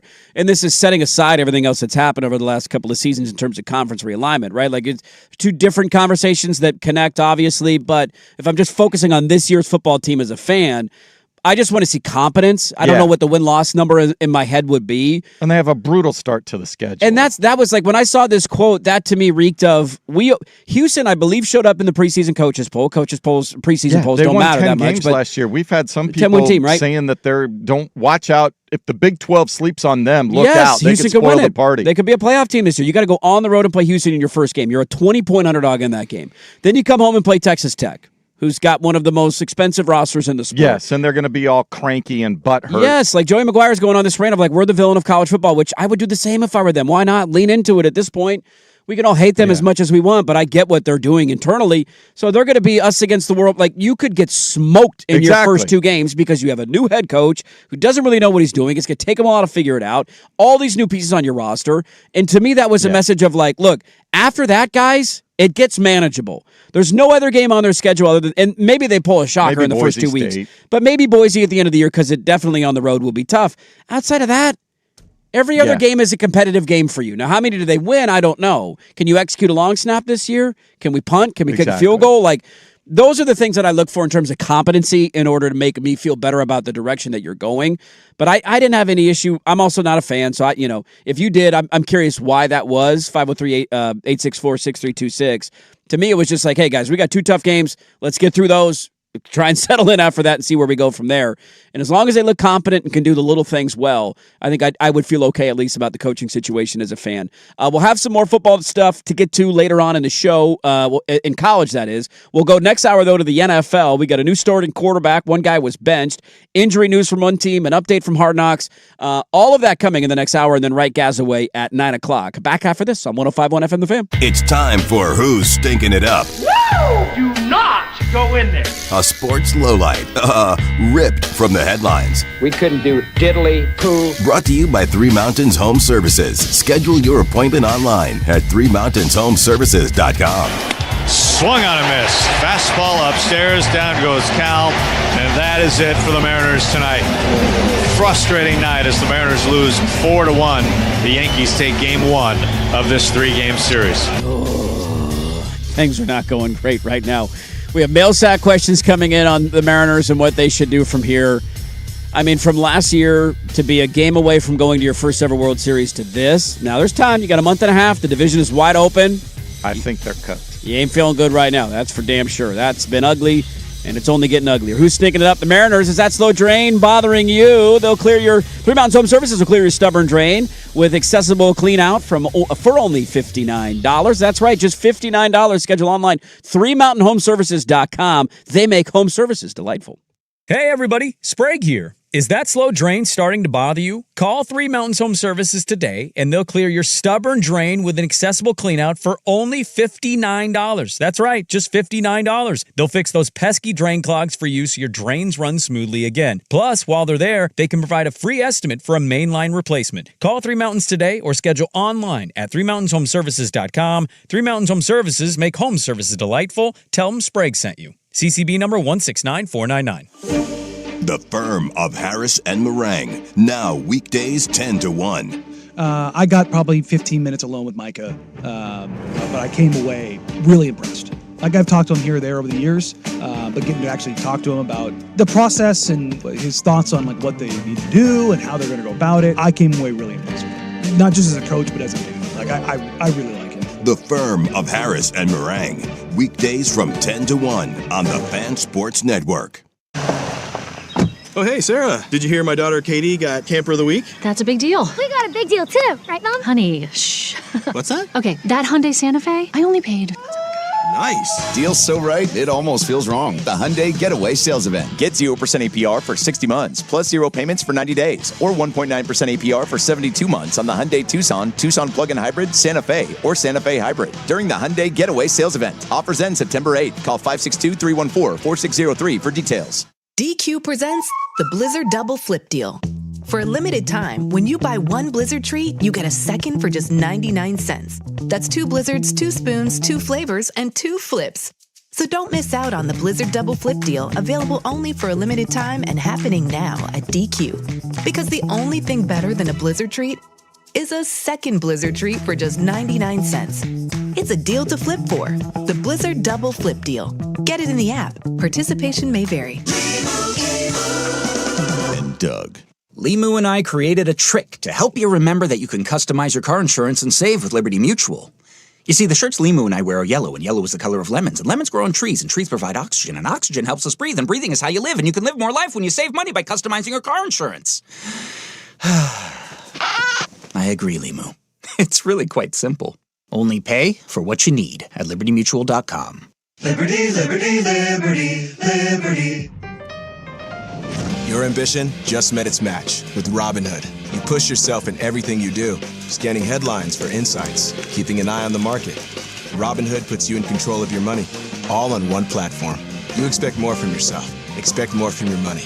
Get started today at Robinhood.com/yourmoney. Again, that's Robinhood.com/yourmoney. Your money, your move.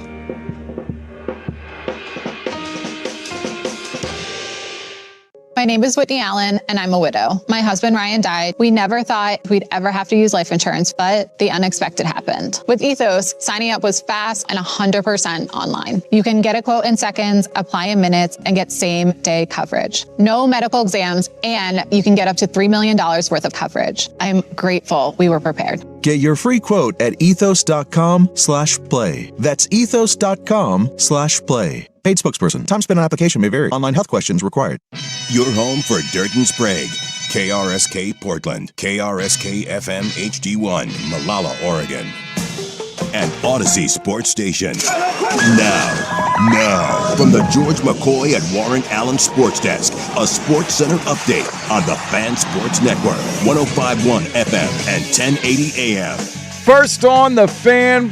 Could be a fateful day for the Trailblazers as Portland City Council is scheduled to vote today on approving their portion of the near $600 million financing package for renovations to Moda Center. If they can get that done, then the stage is set for formal negotiations on a long-term lease with the Trailblazers and Rip City management. This from Ramona Shelburne. She's now updated her initial report that the Lakers are being sold to Josh Kushner and Bob Iger.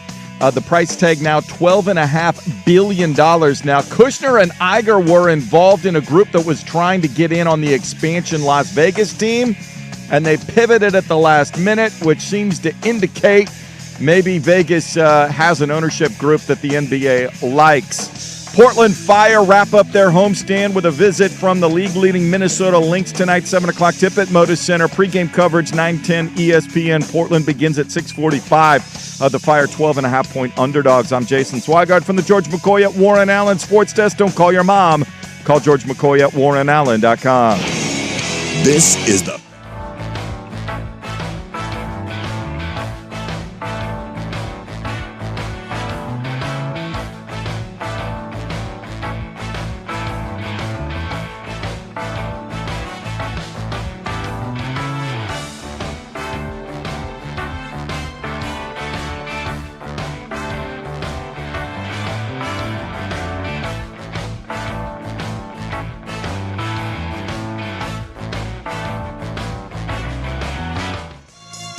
All right, welcome back in. Hour number 3, Dirt and Sprague here, Portland Sports Leader, 105.1 FM The Fan, 1080 AM, the Odyssey app, live on YouTube. Good morning, everybody. Hope your days are off to a great start. Fantastic. Ours are going great. We got a Wednesday version of the mail sack coming up here about 24 minutes from now. Your Sparta TRT mail sack questions are welcome at the Fan text line, 503-864-6326. We will get to Wright Gazaway coming up at the top of the hour, and he will update us on the city council vote, everything we need to know that is happening today. And we will get an update from the guy who has covered this story better than literally anybody in the market. He's been awesome every step of the way, and he will hop in studio 1 hour from now, and we'll get the lowdown on what we need to know going into the vote today. A couple of quick thoughts here. I want to read at least one on the Oregon State situation coming into the season, and Jamarcus Shepard coming out saying, hey, guys, there's going to be some bumps in the road, okay? I just need you to stick with me here. Seemed pretty level-headed in my mind. I was curious how Oregon State fan responded. And one Beaver fan said, Shepard is saying, look, we have turned over the roster and coaches and play a top 10 team out of the gate. It might look ugly to start. That's honest. As a Beav, I appreciate hearing camp rumblings about attention to detail and process. Nimick is also saying the recruiting is already far better than it was under Bray. I believe Shepard knows all of this and is just saying, don't judge us from week 1 to 5 only. Give us the season and your full support. Can only accelerate the rebuild process. I, for one, love his passion. Getting the alumni buy-in as well, it will pay off. That's how you get a culture established and become the annual conference bully, a realistic goal, which is also something I believe the coach gets. And that is the one thing, like, you look at your lot in life right now, it's certainly not ideal. And I disagree with everything that has transpired in terms of them getting kicked to the curb. The thought process internally, if I'm working at Oregon State, would be Boise State is a very good program. There's no doubt about it. They've also benefited for the last 25 years playing a Mountain West schedule when you've had to play a Pac-12 schedule. Like, those are apples to oranges. And so this idea that they're off to a better start than you, they probably will this year because they're just in a better spot as a program. But my expectation would be we're going to come in and dominate the Group of 6 level and be a college football playoff contender every year. Why can't you get there? You were a Pac-12 team. You have the stadium for it. You should have the fan support for it. Sure, it'll be hard to keep coaches around, but that was the reality even when you were in the Pac-12. And so my thought process would be, how do we get to that point? And I'm glad that should be the mindset down there. And I would say, too, like, on the note of being patient and waiting for things, remember how we felt Trent Bray's first year a month and a half into the season. They beat, let me go pull up the schedule. They beat Purdue, I remember, at home. Ran the ball all over them, and Purdue sucked butt, but it was a Big Ten team, so everybody made note of it. They lost to Oregon. Oregon smoked them, but that's going to happen. They beat Idaho State convincingly. They shut out San Diego State 21-0. Got smoked by Oregon. Then they beat Purdue by 17 and beat Colorado State. You were 4-1 into the start of the Trent Bray era of like, oh, okay, here we go. And then that fateful game at Nevada. Then Nevada, that just the bottom fell out. You kept throwing pick sixes, and then UNLV came in and beat you, and then Cal dominated you. That was the Mendoza game, I believe. I think it was still there that year. Air Force shut you out, and it just hit the careen into the side of a mountain. The Air Force game was. Like you couldn't get a first down. I remember that was one of the ugliest football. I turned it off in the second quarter. Like, this is over. They have no chance of winning this game. Then you miraculously beat the Cougs. Beat the Cougs, and then you got dominated by Boise State. But the point being, like, you were 4-1, probably feeling great in the second week of October, and then fast forward, and you ended the season 5-7. And so I would view it the opposite this year, where maybe you surprised. Like, who the hell knows what Houston's going to look like? Texas Tech has a new starting quarterback. You get them at home.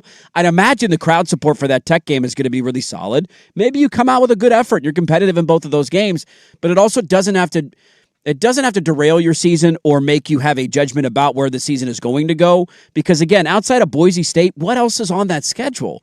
You can tell me that maybe Texas State's going to be good this year, or you like what Colorado State has done, or you know, whatever. That's fine. Or Washington State has been solid, even though they've lost coaches every year. That's fine. But none of those games are like, we don't have a chance. You might lose all of them. I don't know. Maybe you win all of them, but you're not going into them like, damn, this team's playing a different sport than we are. We have no chance today. So stay optimistic, even if the first 2 weeks don't go according to plan, would be my message. And I think that's what Shepard's message was as well. I do have to acknowledge, hey, we sit in here, we swing at pitches. It happens. Sometimes you miss. And I think I've missed on a pitch. Now, some of the framework of the argument I was making is still valid. He's not the most outlandish and entertaining personality that exists. He's not a quote machine. Not a quote machine. I have to acknowledge, though, that after 2 episodes, I am fully captivated by Mike McDonald. Episode 1 was fine, like some of his team stuff. Like, he's got a funny, dry sense of humor. My takeaway from episode 1 was he's a little dry, a little awkward. He's also the kind of coach that I would love to play. I would love to play for a guy like that because he shoots you straight. There's no subterfuge going on. Like, he just seems like he's a genuinely good dude who cares about you and he's doing it the right way. When it comes to football, it's very plain, right in front of you. Yes. There's no mincing words. There's no weird euphemisms or metaphors or anything like that. It's like, this is what we are trying to do. Yeah. Do this and we will be successful. Right. Seahawks fan got very upset with me when I said your coach is boring. And I maintain he is a hair boring, but I am fully captivated by him. So I will say, swing and a miss on hosting a Comedy Central roast anytime soon. No, he's not the biggest soundbite guy. He's not a talking point like that. But it's been last night's episode was one of the better episodes of Hard Knocks that I've ever seen. The Mitch Johnson sit-down was great. The Spurs coach coming into town. I'll get to some audio here in a moment. They had a thing where they had an offensive lineman and a defensive lineman stand up and just a random in-the-middle team meeting competition where they gave them sledgehammers.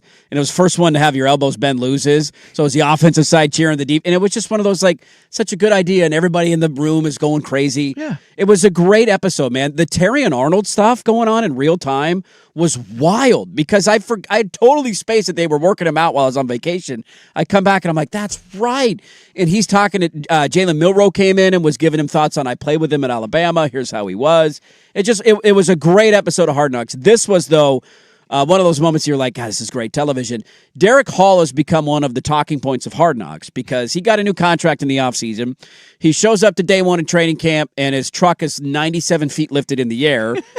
He wears booty shorts at practice. Like, he just legitimately like, oh, my God, that barely covers your butt cheek there, buddy.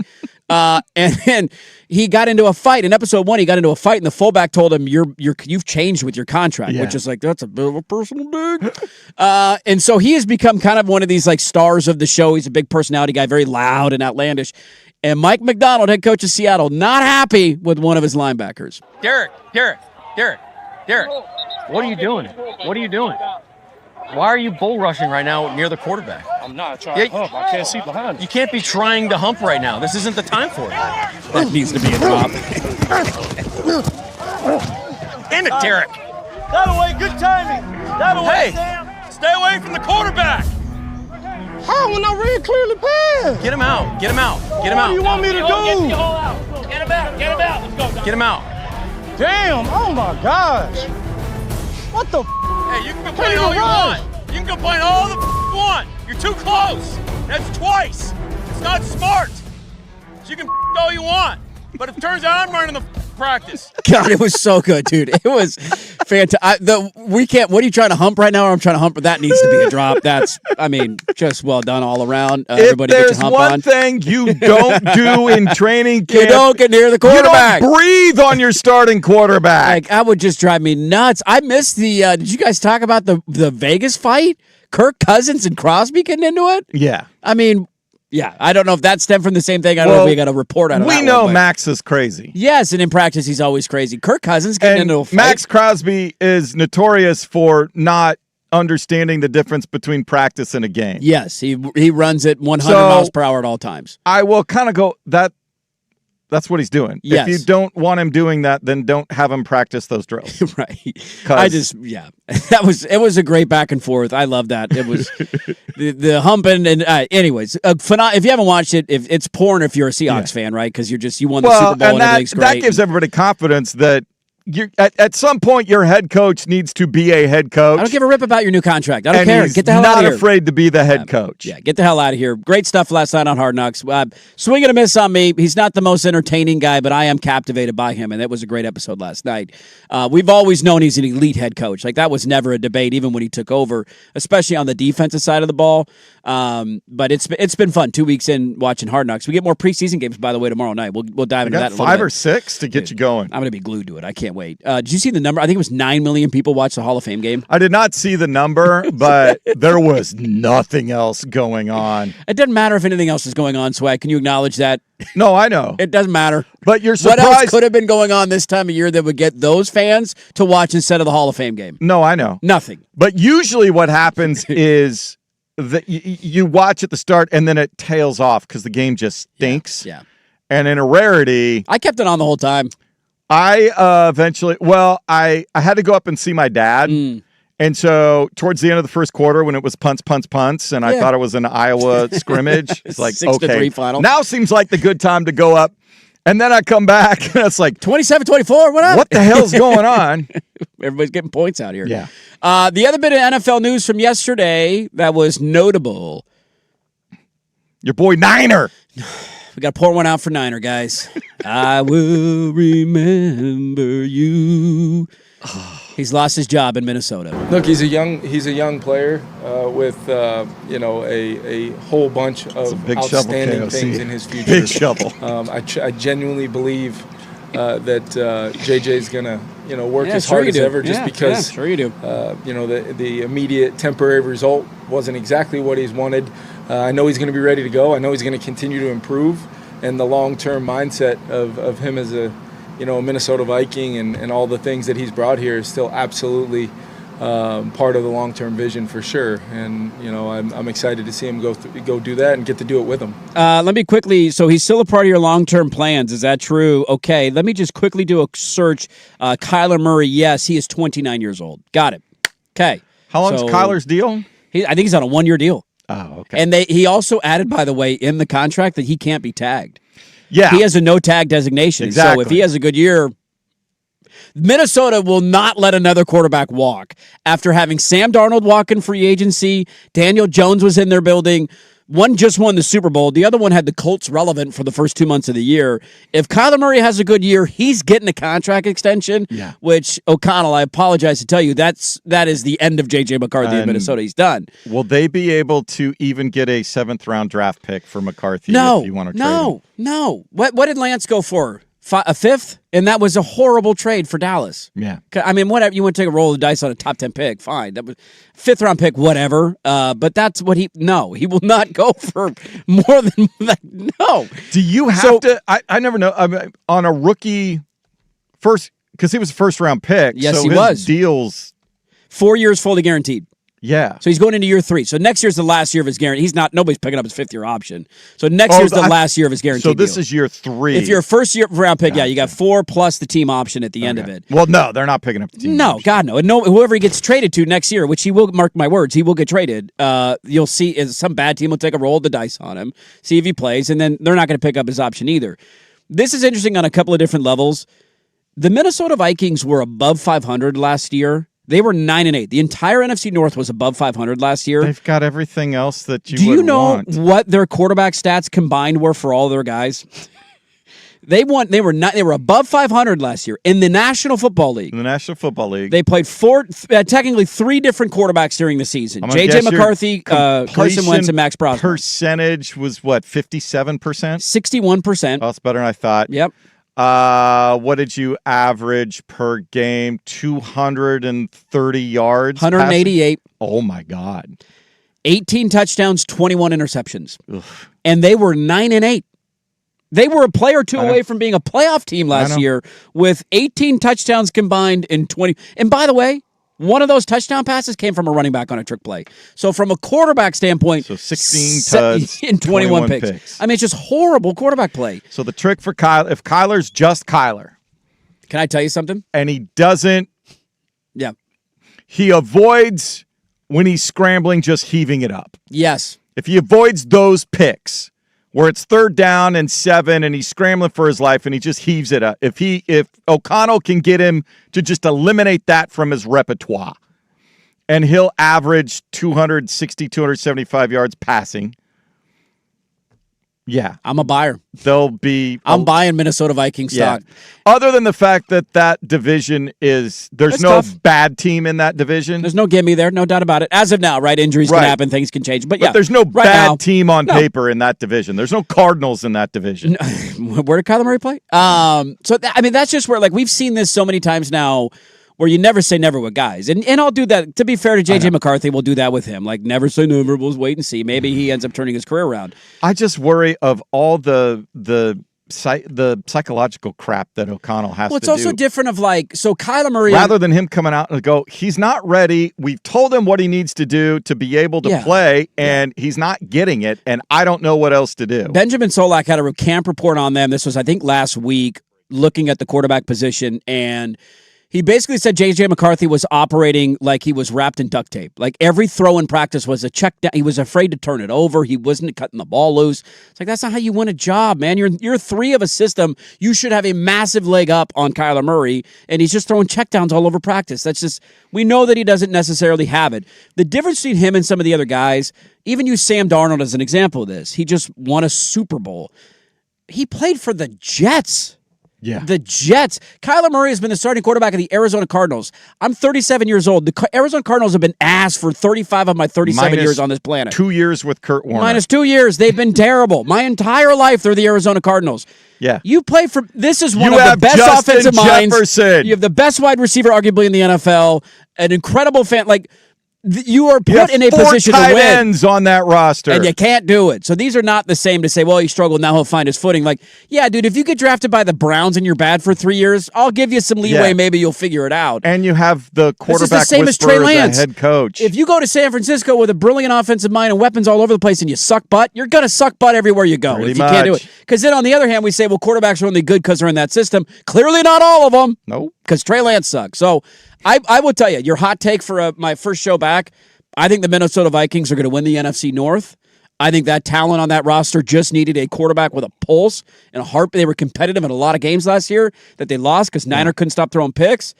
And I've never been the biggest Kyler guy. His biggest issue has been he has to stay healthy late in the year. He always gets banged up. Yeah, his health, keeping him But you don't upright. have to do everything. You don't have to do it. You don't have to scramble on every play. Yeah, competent organization, learn the system, and then avoid the playground.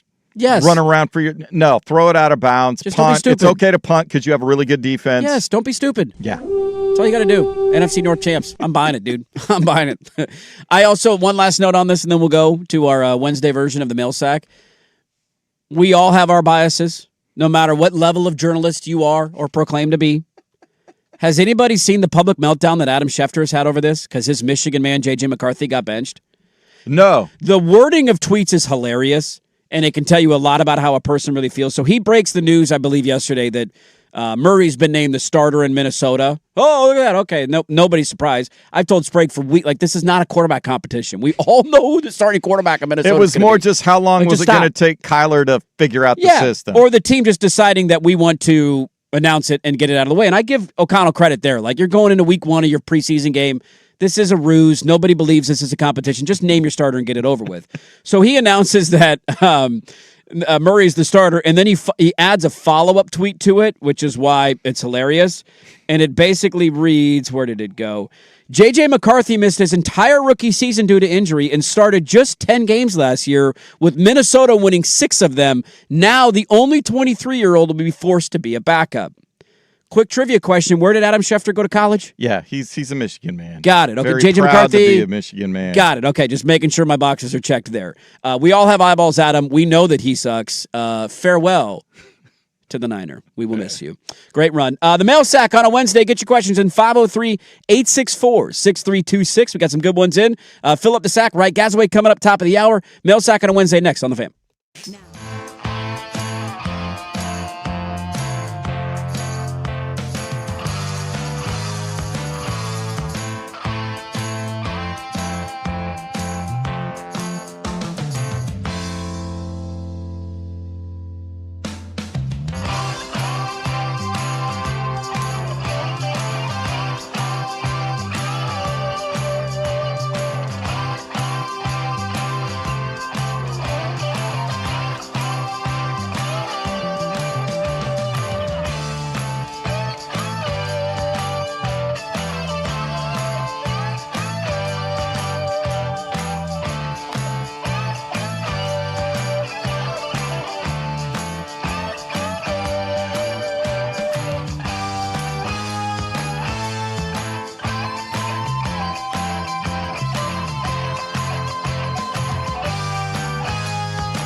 Center update on the Fan Sports Network, 105.1 FM and 1080 AM. Brought to you by A&E Plumbing, Heating, and Air, serving Portland, Southwest Washington, and the Gorge. Online at aneheatingandcooling.com. It's hard to stop a train. First on the Fan, as the Trailblazers await today's Portland City Council vote on the last piece of the $600 million financing package for renovations at Moda Center, they found out who their opponents will be in the NBA Emirates Cup. They are in West Group C. November the 6th, they'll be at the Lakers. November 13th at the Kings. November 25th, they'll host the Spurs. November 27th, they will host the Warriors. Elsewhere in the NBA, Ramona Shelburne, the first to have it. The Lakers are being sold again. This time, Josh Kushner and Bob Iger, who originally were part of a group trying to get in on the Vegas expansion franchise. They will buy out Mark Walter's majority share. And in just a little over a year, the Lakers go from $10 billion to $12.5 billion. Portland Fire wrap up their homestand tonight with a visit from the league-leading Minnesota Lynx. 7 o'clock tip at Moda Center. Our pregame coverage on 910 ESPN Portland starts at 6:45. The Fire 12.5-point underdogs. I'm Jason Swigard from the George McCoy at Warren Allen Sports Desk. Don't call your mom. Call George McCoy at warrenallen.com. This is the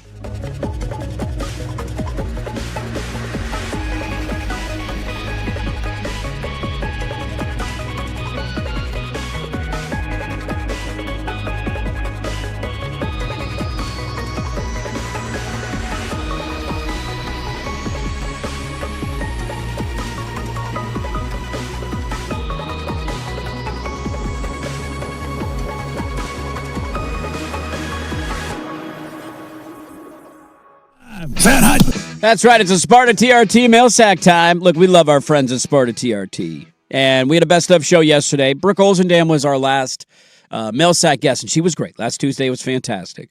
They deserve a live sack. We're going to give you a live sack. Here's your live sack. It's brought to you by Sparta TRT. Whether you're hitting the gym or just trying to survive the workday, don't just watch from the sidelines. Reclaim your edge and win at the second half of life. SpartaTRT.com. Come see them if you have a dead sack. If you have a dead sack. Dead sack, yes. Give them a phone call. You might need to do that. 180! 180! 180! I just want to start playing football calls, man. I'm so excited for football season. Okay, here we go. Your mail sack time. By the way, a couple of... Where did this go? Mariner fan chiming in at Jason Swigard.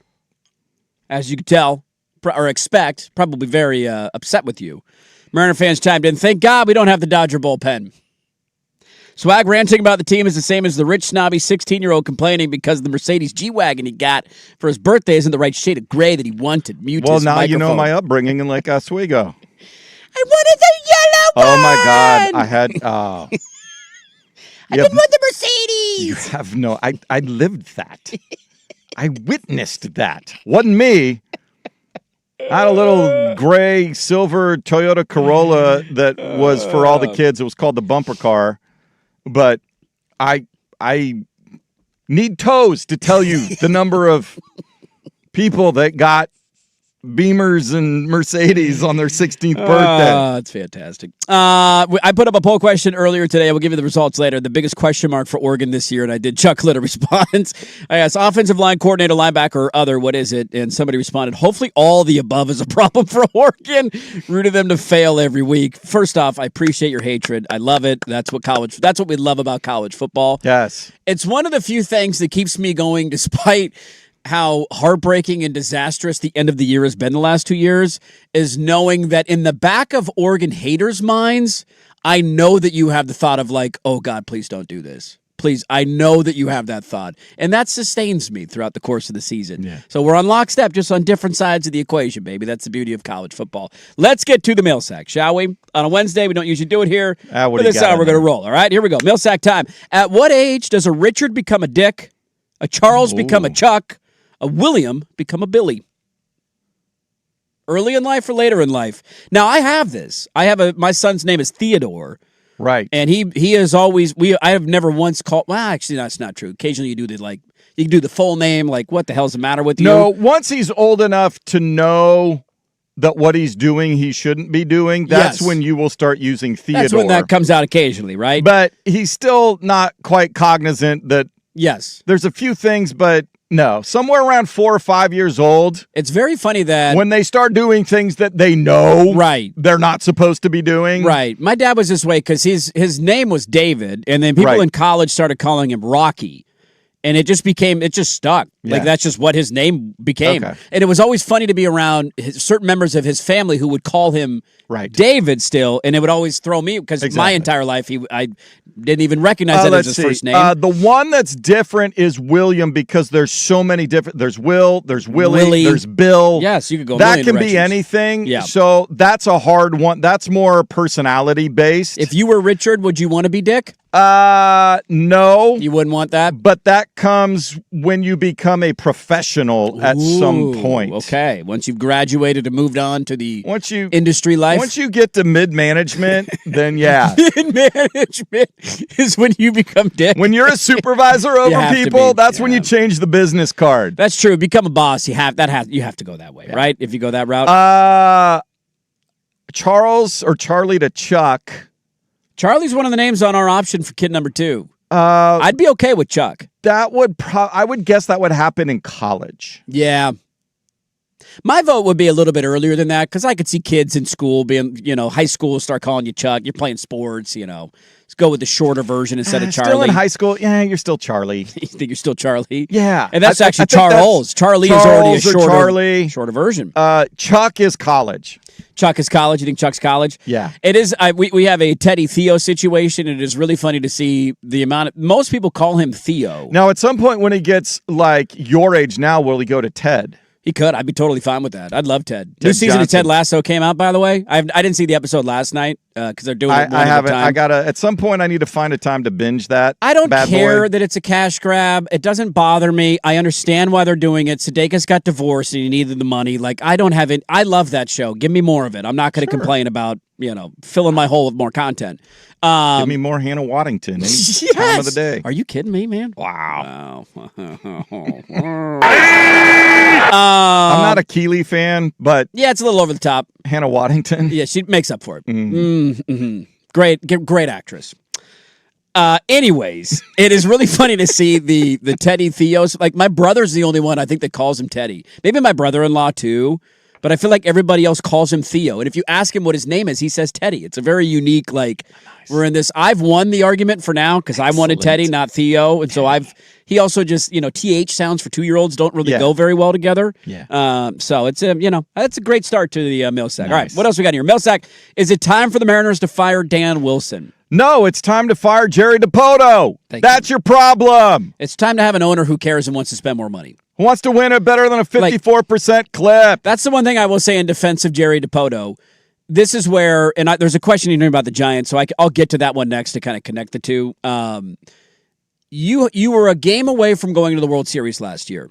You were that close. You're knocking on the doorstep. You're in Game 7. You blow the lead. Heartbreaking loss, but you realize, okay, we're that close to getting there. What did they do in the offseason? They added Brendan Donovan. Nothing significant. Who had been he's a fine player. Okay. This was the offseason you went over the top. This is the time of we're right there. How do we take the next step, go be aggressive? And they didn't do it. And you can blame ownership, but that's where you need a GM that can convince ownership. No, I understand we haven't been at this level of payroll, but we literally are 1 or 2 pieces away. Go get one more another big bat and another arm. Yeah. And not every free agent signing or pitcher from the offseason has worked out great everywhere they've gone. That's not always a guarantee. Look at my team as an example. But you go find the right one. Maybe you do a short-term deal. It's 2 years with an option, so you're not locked in forever. It's the idea of just being aggressive in that moment and going in. But you could have gone and done a Kyle Tucker deal. Yes, absolutely you could have. And making a marginal move like Brendan Donovan was not, that's a fine move. I have no issue with that in a vacuum. But when that's this, if I'm remembering. The move that does it. Was that the centerpiece of their offseason? Did they do anything else notable? No, the big one was keeping Naylor for the long-term deal. Sure, they signed him to the big deal. But again, that I guess is technically a move. He was already on the team. That's not adding to your roster. And so I would point the finger mostly at ownership. I don't think Dan Wilson's a great manager. I also have a hard time fully evaluate. Do you have any faith they're going to go get somebody that is considered? I don't know. I view baseball managers in the same light that you do NBA coaches. Yes, there's not a lot there. 10%, maybe. You got to make pitching changes. You got to massage the bullpen. Yeah. And it's more about, and the way that baseball is every day, and it's more psychological. Do they relate to players? Is it somebody you can come in and have a conversation with? And is the manager, if they have to go and take the guy, the stud guy or the guy with the giant contract and go, listen, I got to move you down on the lineup, or you need to go to the bullpen or something. Yeah, no one would. Do they have the stones to do that when it absolutely helps the team? Yeah, I don't see firing Dan Wilson being a savior for I don't things think are not going that to turn around. Changes anything whatsoever. If the players like him, respond to him, then I wouldn't make a move. Listen, you need to crack the whip or whatever. But no, the way baseball is set up now, it's more about the GMs and the front office and the analytics and all the people doing the evaluations and that sort of thing. Yeah. And that connects to the next mail sack question. Dirt, what's the state of the union on your Giants? Do you want Posey and Vitello back? Here's what I will say. The state of the Giants is horrible. They're just awful. It's been a disastrous year from start to finish. All the way to the opening night of the season, it was like, this is how the rest of the year is going to go. Great, my season's over one night in.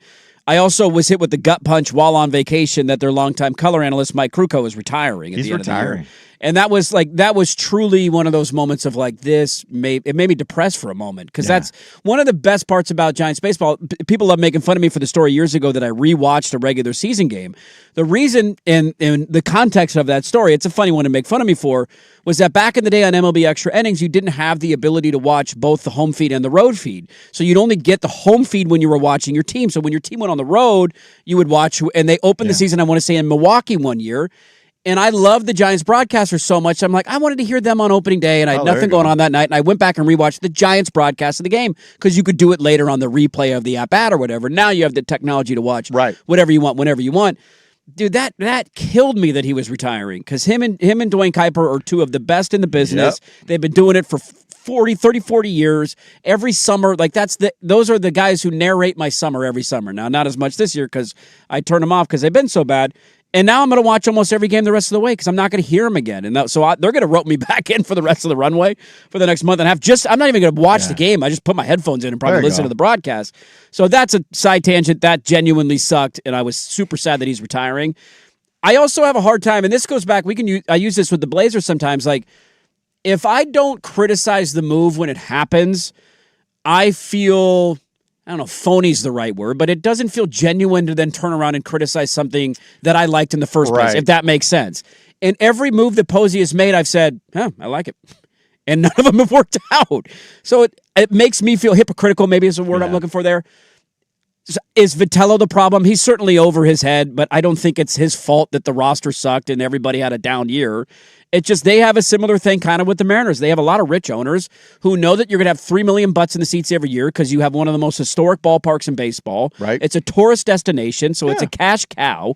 What is the incentive for them? What else do you want to do in the summertime in Seattle but go sit outside with some entertainment? So you're printing money. People are coming to games. There's not a sense of urgency to win, and it just that I have a hard time pointing the finger to the GM and the coach when the moves that they have not added outside of a Devers trade, which I was again a fan of, and he's been okay. It hasn't quite lived up to the expectation.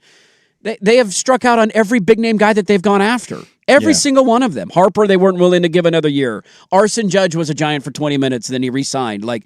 To me, it's an ownership problem, not a GM and a coach problem. So I would not want either of them fired. I'm certainly biased with Posey. Vitello's 1 year. I think that's kind of dumb to bring a guy and then fire him after 1 year.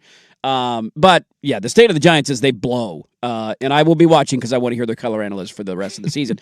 Let's get to the rest of the mail sack, Sparta TRT mail sack. Wrap it up next, and then we'll get to Right Gazaway, top of the hour. Back after this on the Fan.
right, welcome back in. Right, guys, away coming up top of the hour. In studio. Talk to him about the city council. They're voting today. New proposals. How much are you going to get in rent? Huh? How much should we charge them? What's the rent payment? Well, it's another $2 million a year. Just a little, just $2 million among friends. No We're big deal. partners. No big deal. It's going to be okay. Here we go. But we were in the middle of a Sparta TRT mail sack on a Wednesday because that's how we roll when it's a solo show. And I wasn't here yesterday, and I'm not missing I'm not listening to a live mail sack. It's just not happening. Right. It's put that on my headstone.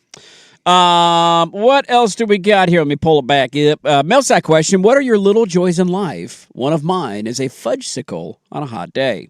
Ooh. When was the last time you had a fudgesicle?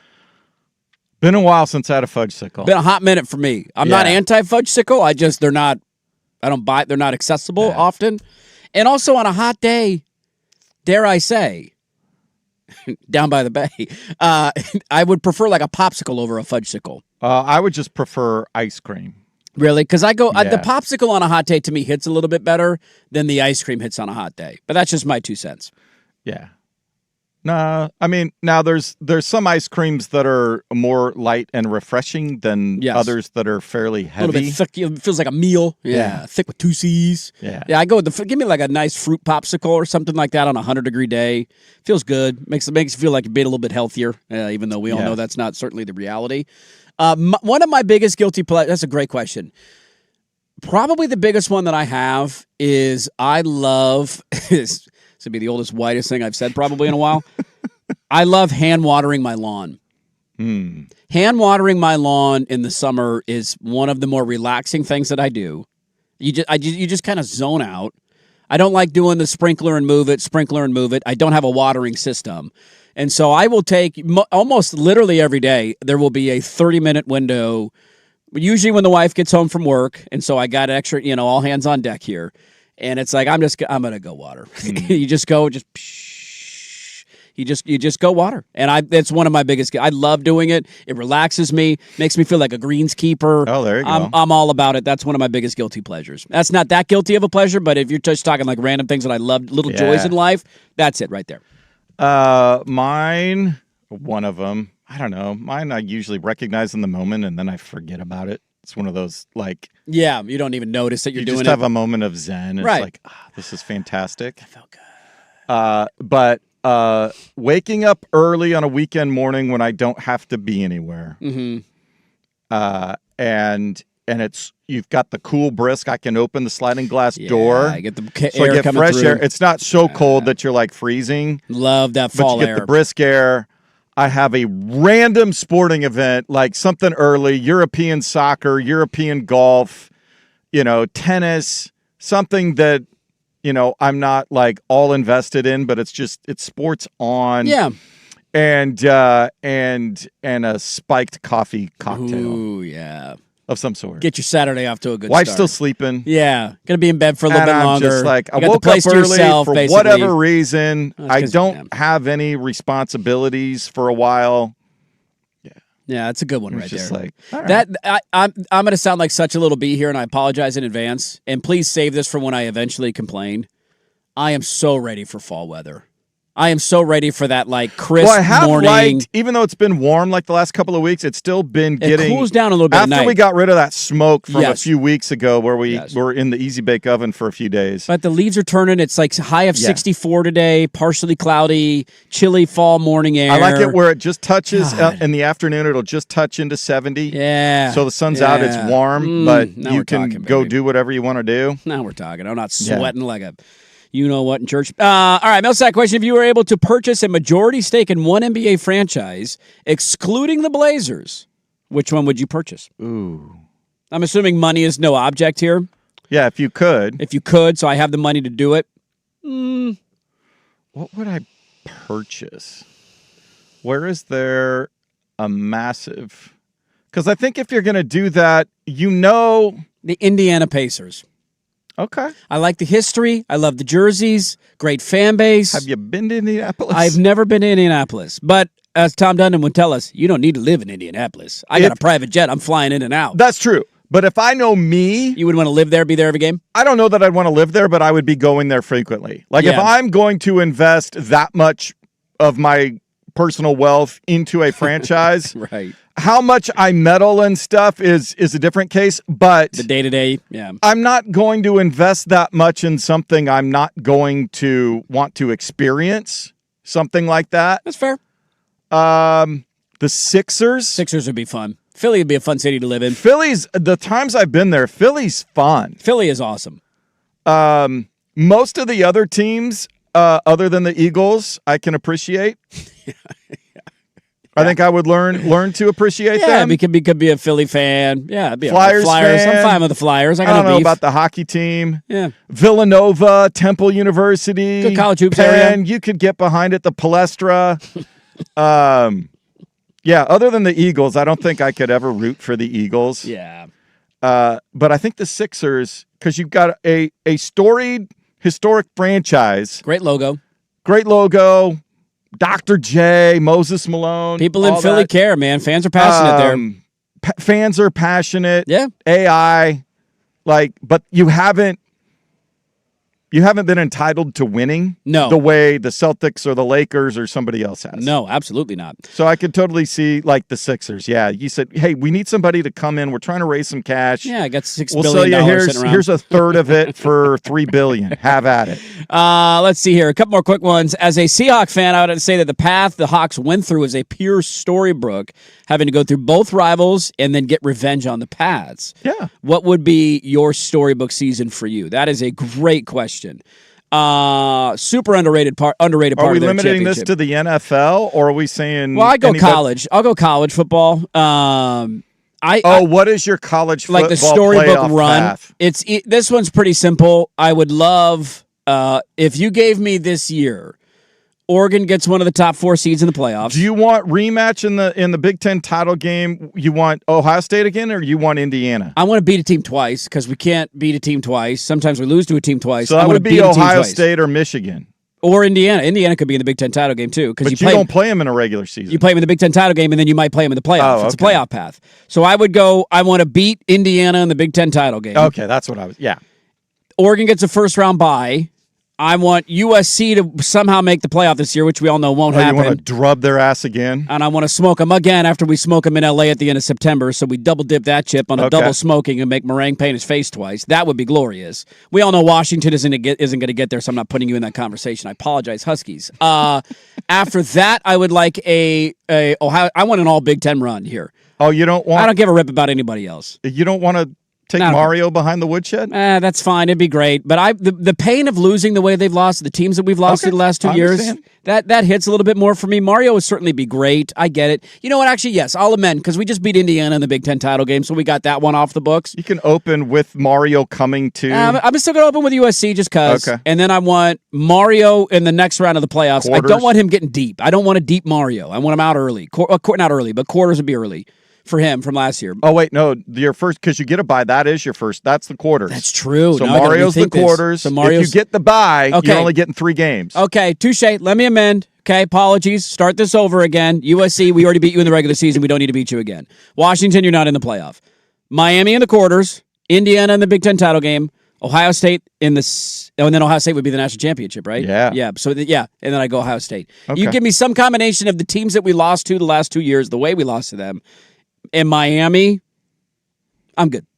There you go. That's a hell of a run right there. That would be my storybook ending. Super underrated part of the Seahawks Super Bowl last year was going on that run. No doubt about it. Last one here, and then we'll go. How much would the Cowboys sell for if they sold right now? Oh, boy. The Lakers just sold for $12 billion, resetting I would say, the record. And the thing is, because the Cowboys own all that. Everything. All that practice facility and a hotel and a golf course and God has knows, to be north of $20 billion, right? It's got to be towards $20 billion. Has to be. Yeah. If you they're never going to do it because that's why.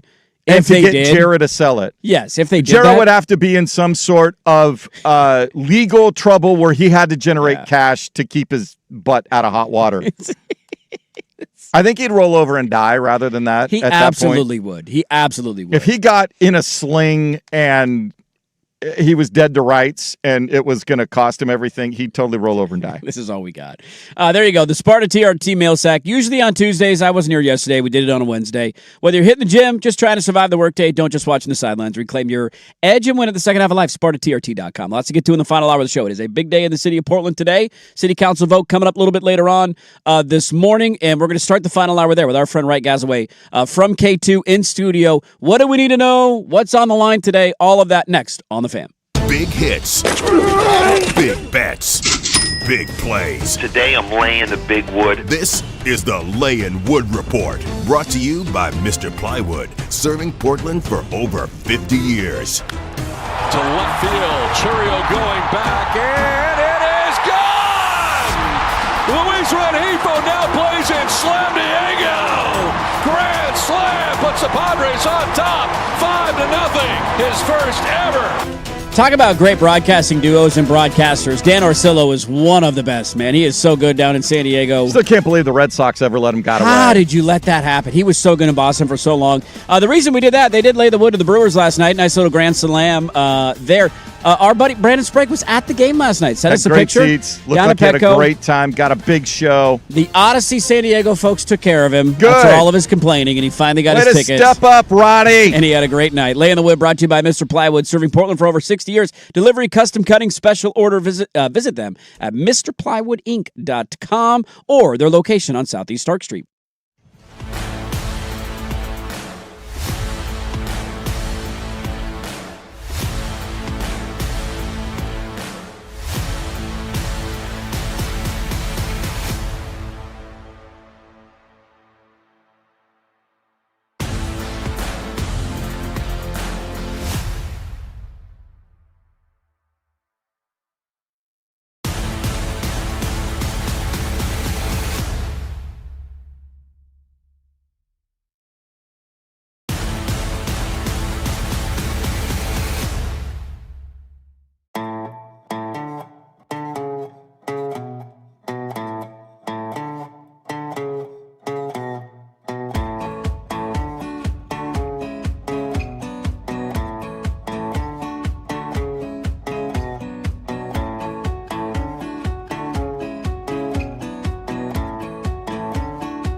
Update on the Fan Sports Network, 105.1 FM and 1080 AM.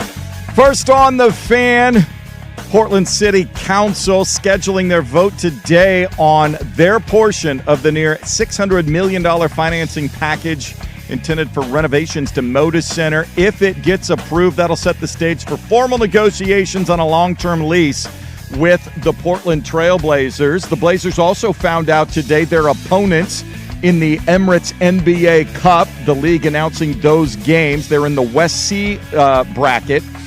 November 6th, they're at the Lakers. November 13th, at the Sacramento Kings. Then they host the Spurs on November 25th. They host the Warriors on November 27th. The entire 26-27 schedule will be released tomorrow. The Portland Fire will be in Moda Center tonight, wrapping up their homestand with a visit from the league-leading Minnesota Lynx. Tip at 7. Pre-game coverage at 6:45 on 910 ESPN. Portland, the Fire, 12.5-point underdogs. I'm Jason Swigard from the George McCoy at Warren Allen Sports Desk. Don't call your mom. Call George McCoy at warrenallen.com. This is Bird Request Part 2.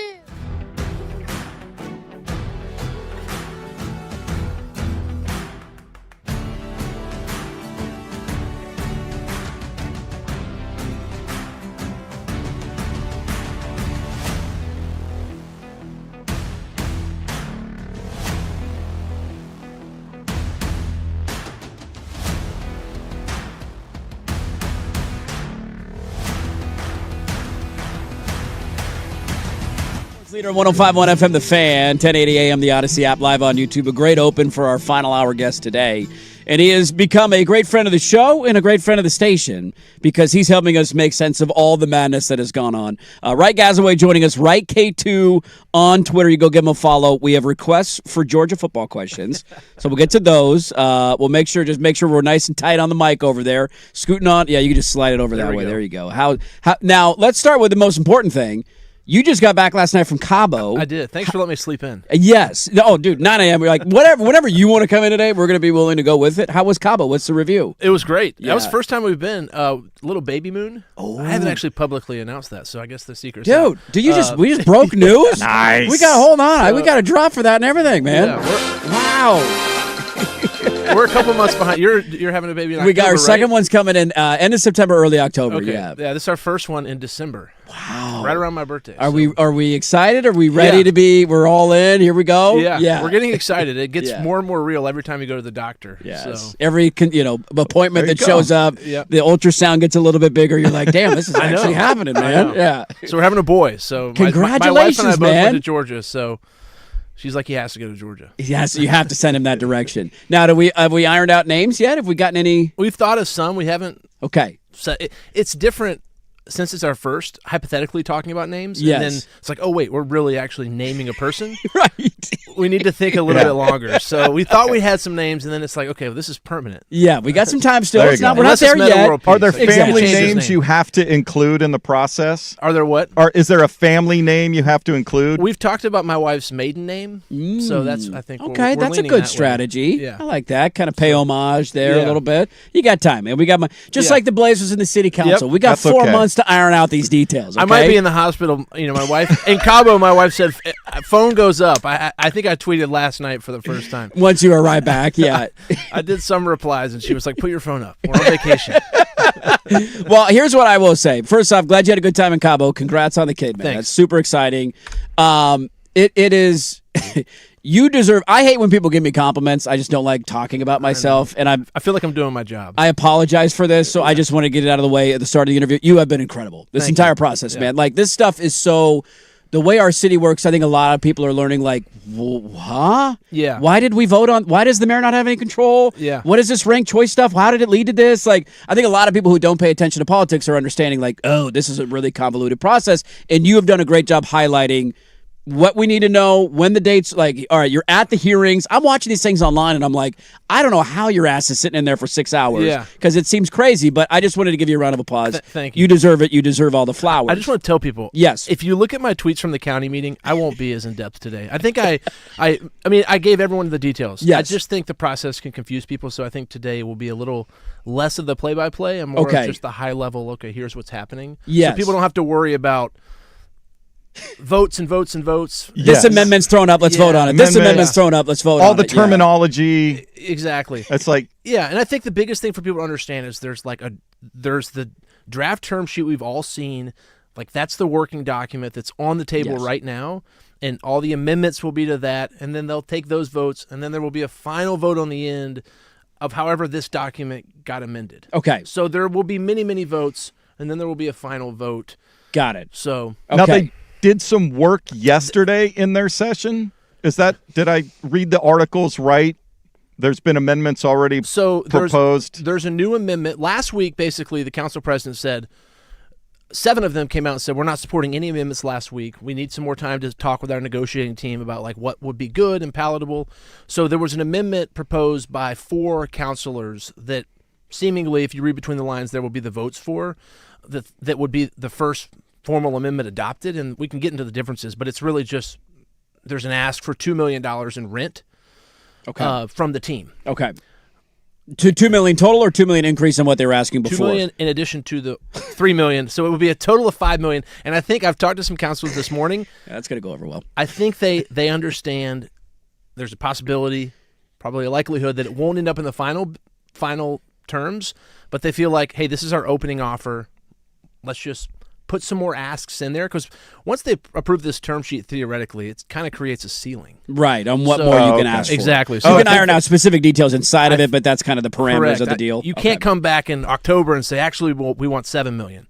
So I think they feel like let's put the ceiling a little bit higher, give some room to negotiate. Okay. Because I think the original offer, the number's gone up, and I think as they've realized, okay, we need to maybe have a higher number so that if we negotiate down, yes, and that will be the big sticking point between both sides. That it seems like the biggest looming issue. So let me ask, and I mean, you don't need to give me like a vote predictor. Who knows what these people are going to do today. I guess I would ask, where is the going into today? Because this is just entering into, to your point, the framework of negotiating the deal, right? Like here is our MOU. Now we can start ironing out the specifics of it. Is there any concern that this does not pass today? There's not concern from the people that are in the majority. At least they tell me. They feel confident. So whether it's 7-5, whether it's 8-4, whatever the number ends up being, they feel good today will be. And they really just need 6. Touche. The mayor could be the 7th vote. And he said he will be. Now, have we? Now, because I've debated this with, I got a buddy who's a cousin who's a lobbyist, and he knows way more about local politics than I do. We've changed the structure of our local government that basically strips the powers away from the mayor. Correct. In years previous. Have we ever had him be a tie-breaking vote? He's done it one time. Okay. He actually broke a tie to have something fail, which didn't need to happen. Okay. He cannot be a tie-breaking vote on amendments. This is the ruling the city attorney made. It's really weird. This makes sense. He can be the tiebreaker on the final vote. Okay. So the final term sheet resolution vote he can vote on. $120 million term sheet, here you Correct. go. I can but be any the vote of the on that. amendments to it, they've determined he cannot. Same with budget amendments. Okay. He can vote on final products. This is why, like in the last form of government, the sitting mayor at the time and 2 of the commissioners who were running for mayor said, we've got to fix this, because who in their right mind, you get all the blame and you have very, very little power. Yes. Why would anybody want to be the mayor of Portland at this point? It doesn't make any sense. Yeah. Anyway. I mean, exactly. Okay, so we're feeling good about the vote possibly passing. Now, you mentioned the sticking point likely being one of the biggest ones once we get to the phase of negotiating between them and the team, of the rent that's being asked to be paid. So we get that report that comes out. They're wanting $2 million more on top of what the original thought was, and it just seems like a complete non-starter. We know that the team is going to have sticking points with this. Do we foresee the rent being the biggest sticking point for the organization? Is it because then this is where you've done a great job of, like, you're finding these little tidbits of all this talk about union labor, and then there's, hey, here's an agreement in place, or hey, we don't have an architect, but hey, here's an architect coming to a meeting. Yeah. So a lot of the stuff that we've talked about seems like there's been some resolution on the outside. Is the rent going to be the biggest sticking point, or is there something else in your mind, you think? The union thing is 2 different issues. So you have the union labor for the project, which I've been told no one builds in Oregon thinking you would not hire union labor for that. That was what the union quote-unquote agreement was for the project. There's also the issue of allowing the arena workers to unionize. Okay. And those people don't work directly for the Blazers, but they work for vendors that the Blazers pay, so they effectively pay their wages.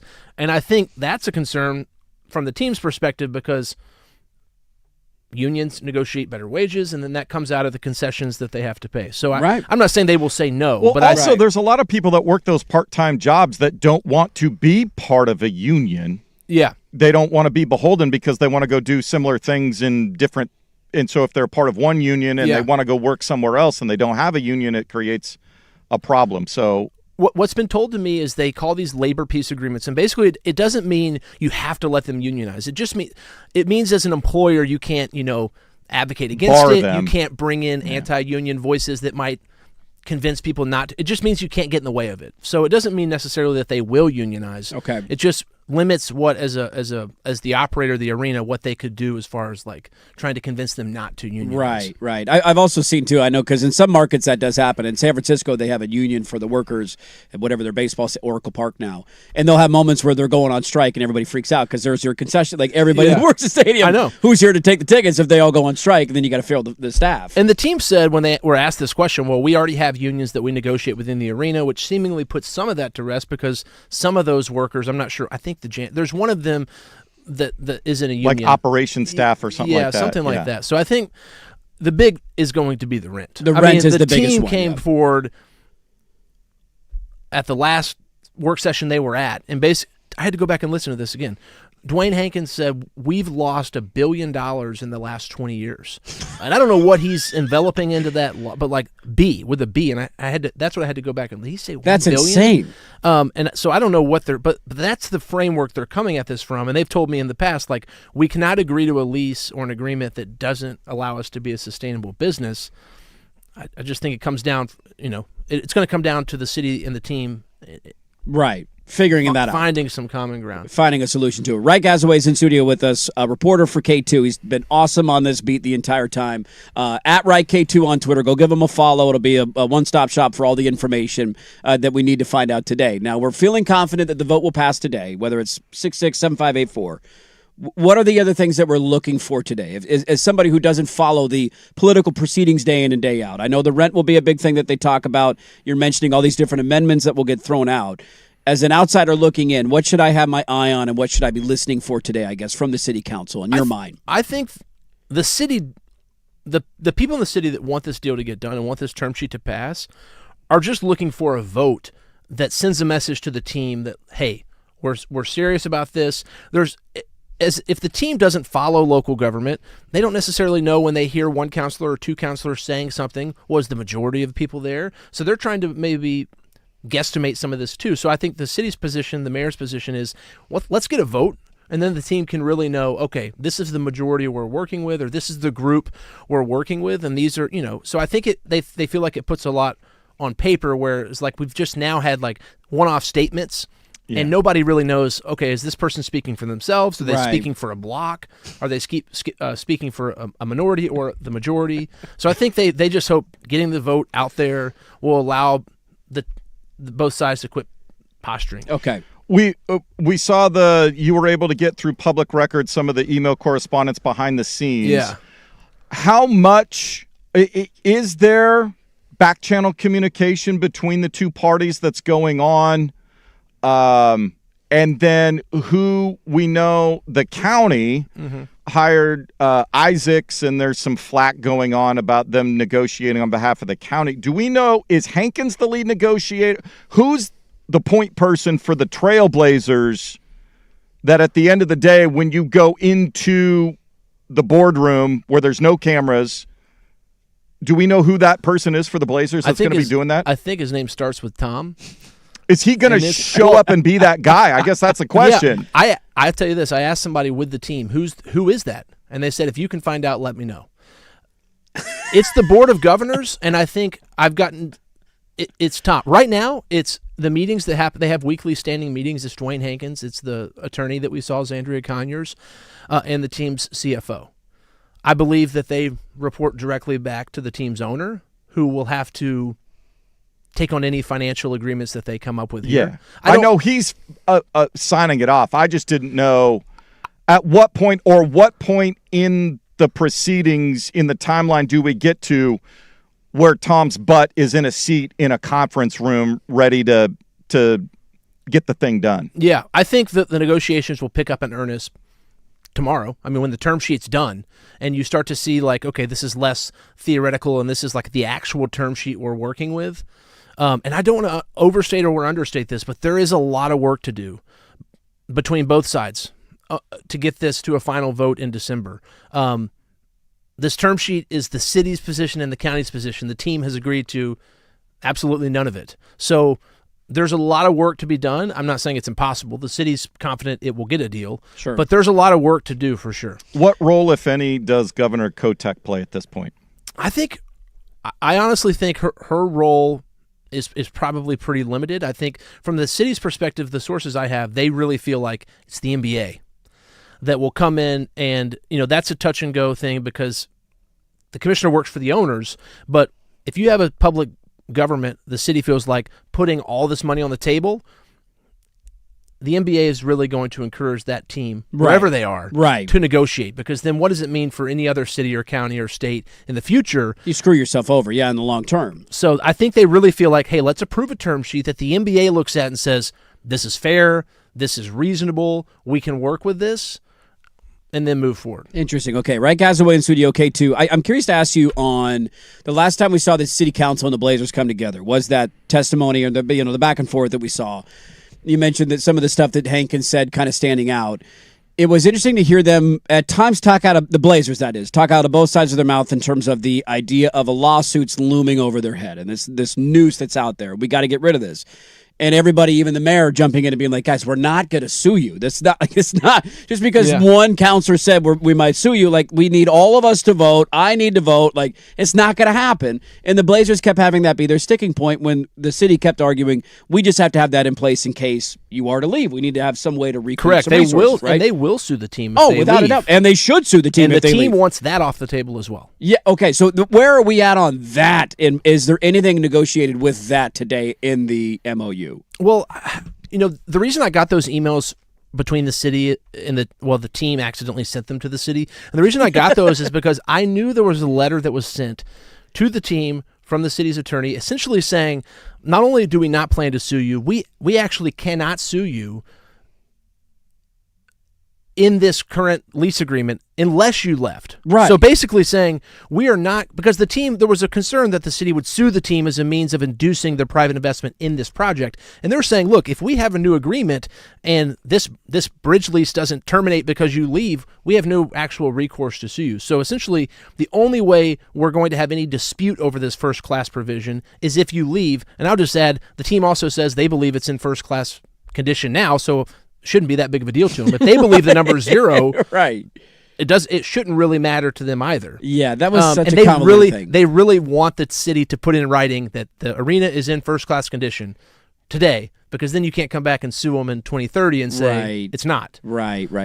So, and that was the letter, and then those emails got caught up in that records request because of the date window I used. Right. So it was great. I mean, to get the behind the scenes of some of the correspondence that happened back and forth was very eye opening, and it did have some light on, or shed some light on certain things that maybe we found some common ground on. Now, where are we at on the idea of an architect being involved, or who was the group that they hired, or potentially was working with them? Yeah. So what's the update on that, and what do we know about that? There's an issue here with the payment of that architect. So what the back and forth was the Blazers wanted the city to either pay for it or split it, and then the city basically said, they gave two options. They said, we can split it 50-50. We need to amend the current lease that outline, because the current lease outlines how those, how that money can be spent right now. And like the scoreboards that we got, they did some lower seats. Yeah. So they would need to amend that. Or the city also said, go ahead and pay for this architect, and when we get a new lease agreement, we'll reimburse you dollar for dollar, 100%. So the city feels like they gave two really reasonable options to go ahead and move this forward so that the architect could get to work on a project. That email at least shows you that the meetings are continuing and they've now brought an architect. Right. Behind the scenes stuff is still moving technically, while the public testimony at times seems to be more contentious. Yeah, and I think the city wants a lot of stuff in writing from the Blazers, and I think the Blazers understandably want some flexibility when things aren't in writing. Yeah. And I had a source with the city say there's some frustration because they have these standing meetings on Fridays, I believe they are, and they'll reach some agreements, and then they get a call from the team, and they have to walk back some of those agreements, which, to your point, makes you think they're obviously negotiating, reporting back to somebody who says, no, I don't agree to that. Right. And I think when there's nothing in writing, it allows that flexibility for them to, as a negotiating party, and I understand why the city wants it in writing as well. God, this is... Yeah. Yeah. Can you stick around another segment? Yeah. You got it. Okay. I could. We got to talk Georgia football too. Yeah. I mean, while you're here, we can't not talk Georgia football. I could stick around to the end of the show. Let's do it. Do you want to hang out? Yeah. Perfect. So we got last one before we go to break. We'll come back and talk a little more about this. When does everything start today? 9:30 is the meeting. If you look at the agenda, it will be about 45 minutes to an hour before they get into Moda Center stuff. Okay, so 9:30 it starts, but sometime after 10 o'clock is when we'll start deliberating this stuff. Okay. More Right Gazaway on the other side. If you got any questions for him, 503-864-6326. Nobody better in the market covering this story from the start. Big City Council vote today on the MOU funding for the Moda Center renovation plan. Back after this with more on that next on The Fan.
All right, welcome back in. It is 9:28 on your Wednesday morning. We got a just ho-hum city council vote going on today. I'm sure it'll be business as usual. Nothing contentious will happen. Right Casaway in studio with us. K2 at Right K2 on Twitter. I'm serious. Go give him a follow because he has been awesome and making sense of this madness the entire time. I wanted to throw a couple of listener questions at you, right, if you're okay with that. Yeah. This one came from Lazy Panda. I have a question. If the renovation deal passes, does it include the extension of the lease? And if so, for how long? Yes. If this final deal passes, the lease agreement would extend. I will say there's some negotiating over it. It will be 20 years. It will either be 20 years from when it's agreed to or 20 years, if the city gets its way, from the end of renovations. So 3 years from now. Got it. Okay. The current lease, the bridge lease that they signed expires in 2030? It would not be 20 on top of that. Okay, would not be on top of that. It would either be 20 essentially starting in 2029. Okay. Or 20 starting... Interesting. Okay. Whenever they sign the agreement. And the city obviously wants the latest possible Correct. date in the team. And the reason the current lease ends October 11th, which is after the NBA arena or the NBA season starts, is because the original lease was written that it started the night of the first major event in the new completed arena, which was an NBA game. Ah, interesting. Okay. Another one here. We still haven't seen the budget to justify $600 million for the Moda renovation. Very few arena projects across the country have cost that much. How come the Moda price tag is so high? I think that's the big question for the city. The team's position, and they laid it out in the last meeting, was they got a review in 2021, 2020 as that original lease was coming up. Mm-hmm. And they said they found about $800 million worth of work that they could do. And they've settled on this $600 million of what they should do.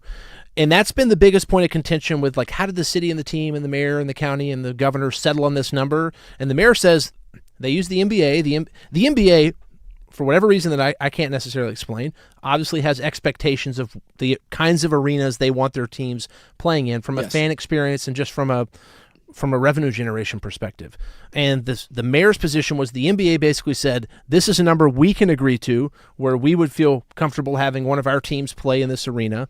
But that is the big sticking point of, like, where's it coming from? Right. I would just say that there's not really much dispute from the team's perspective that they can find $573 million worth of work. They already feel like the project will be scaled down from what they originally... What the biggest thoughts and expectations could have possibly been. And obviously, things are more expensive now. So. No doubt. And then how does that pair into to where the city themselves came out with their own study that said if the arena it was going to cost what? It was high 400s, if I remember correctly? Yeah.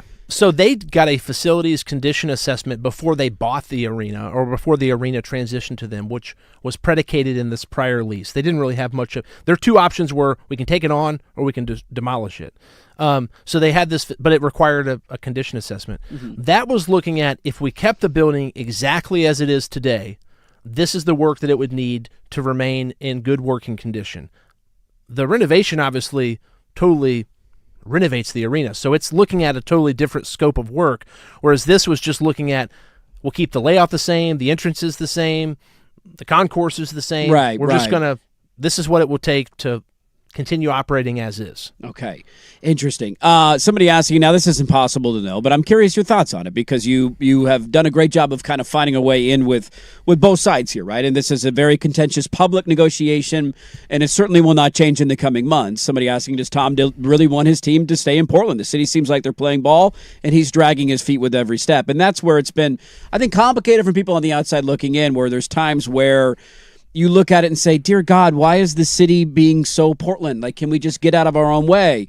And then I hear stuff in that meeting with the lead attorney and Dwayne Hankins, and they're all there, and they're going over this lawsuit stuff. And it's like, guys, you're talking out of both sides of your mouth. They're not going to sue you unless you leave. And so there's almost a blame going both ways. Do we think Tom Dundon wants to keep the team in Portland? That's the $1 million question. Yeah. I told the team, I after that meeting, I said to fans, the insistence on losing this litigation threat that only really happens if you leave has a lot of people feeling like that's the end goal, because why would it be such a concern? And I think they find their reasons for it. But, sure. I mean, I told them straight up, that's what fans think. When you look at a clause that can only be used if they leave, it makes fans think the worst. Feels like there's a trap door set up, and we're like they just want us to walk into it. Yeah. And they're, all right, there you go. You're not going to sue us. We're gone. See you later. Let's go to St. Louis. Assuming the vote does pass, at least for The city settles on an amount that they're going to contribute to the financing package. Yeah.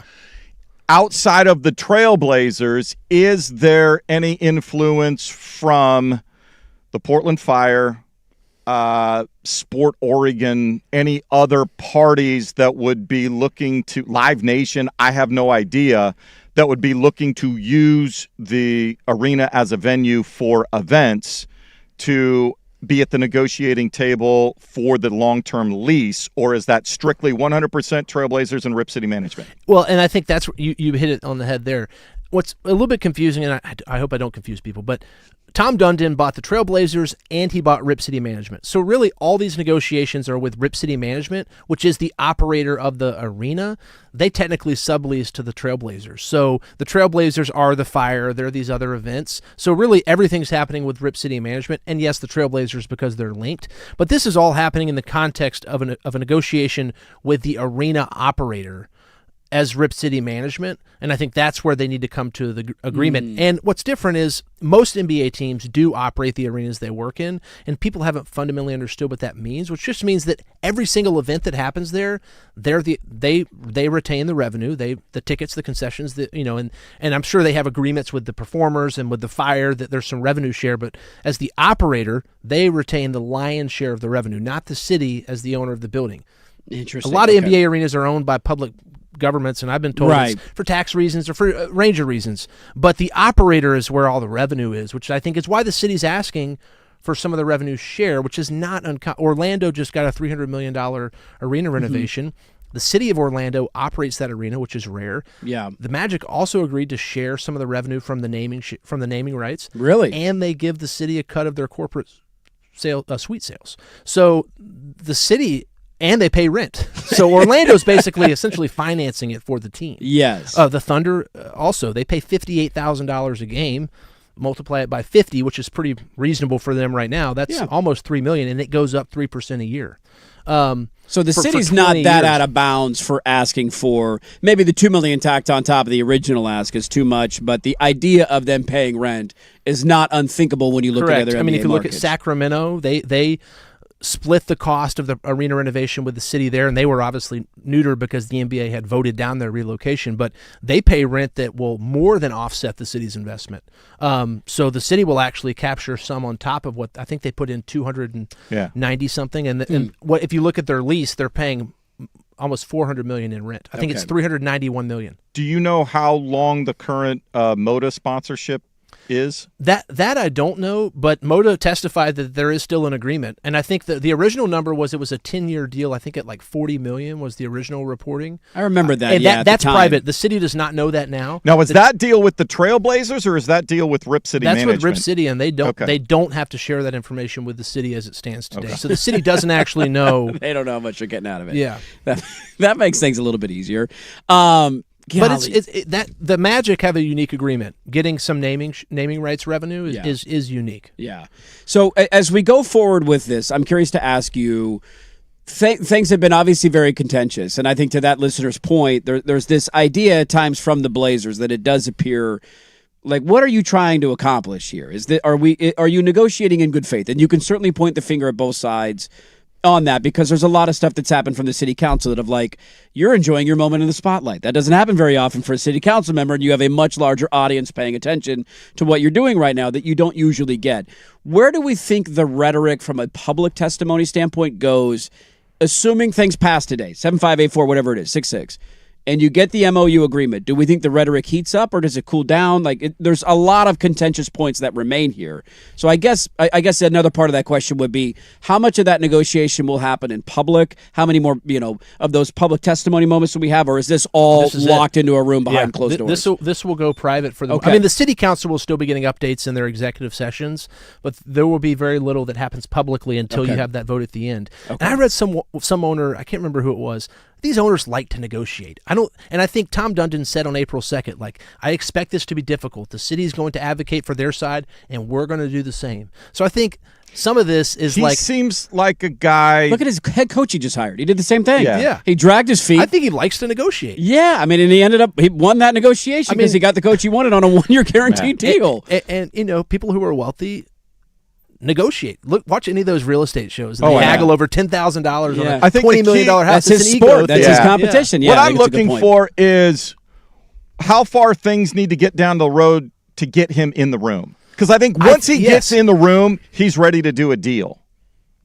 I think until that time, as long as he's floating around Texas or wherever else he goes, until he sits in the. When I find out, when you tell me Tom Dundon is in town, he is sitting down with city negotiators, I'm like, okay, something's going to get done. I think the city is hopeful that starts to happen after this term sheet passes. And there was a reason, because there was some talk about, do we delay this August 12th vote? And I had people high up in the city say, we need that vote really yesterday. Like, there's a reason we want this vote to be public and it to be soon, because they want to essentially put their seriousness on the table, I think and they felt like the term sheet, just the draft, would induce the team to be more of a collaborative negotiator. But now when there's a vote, it's out there.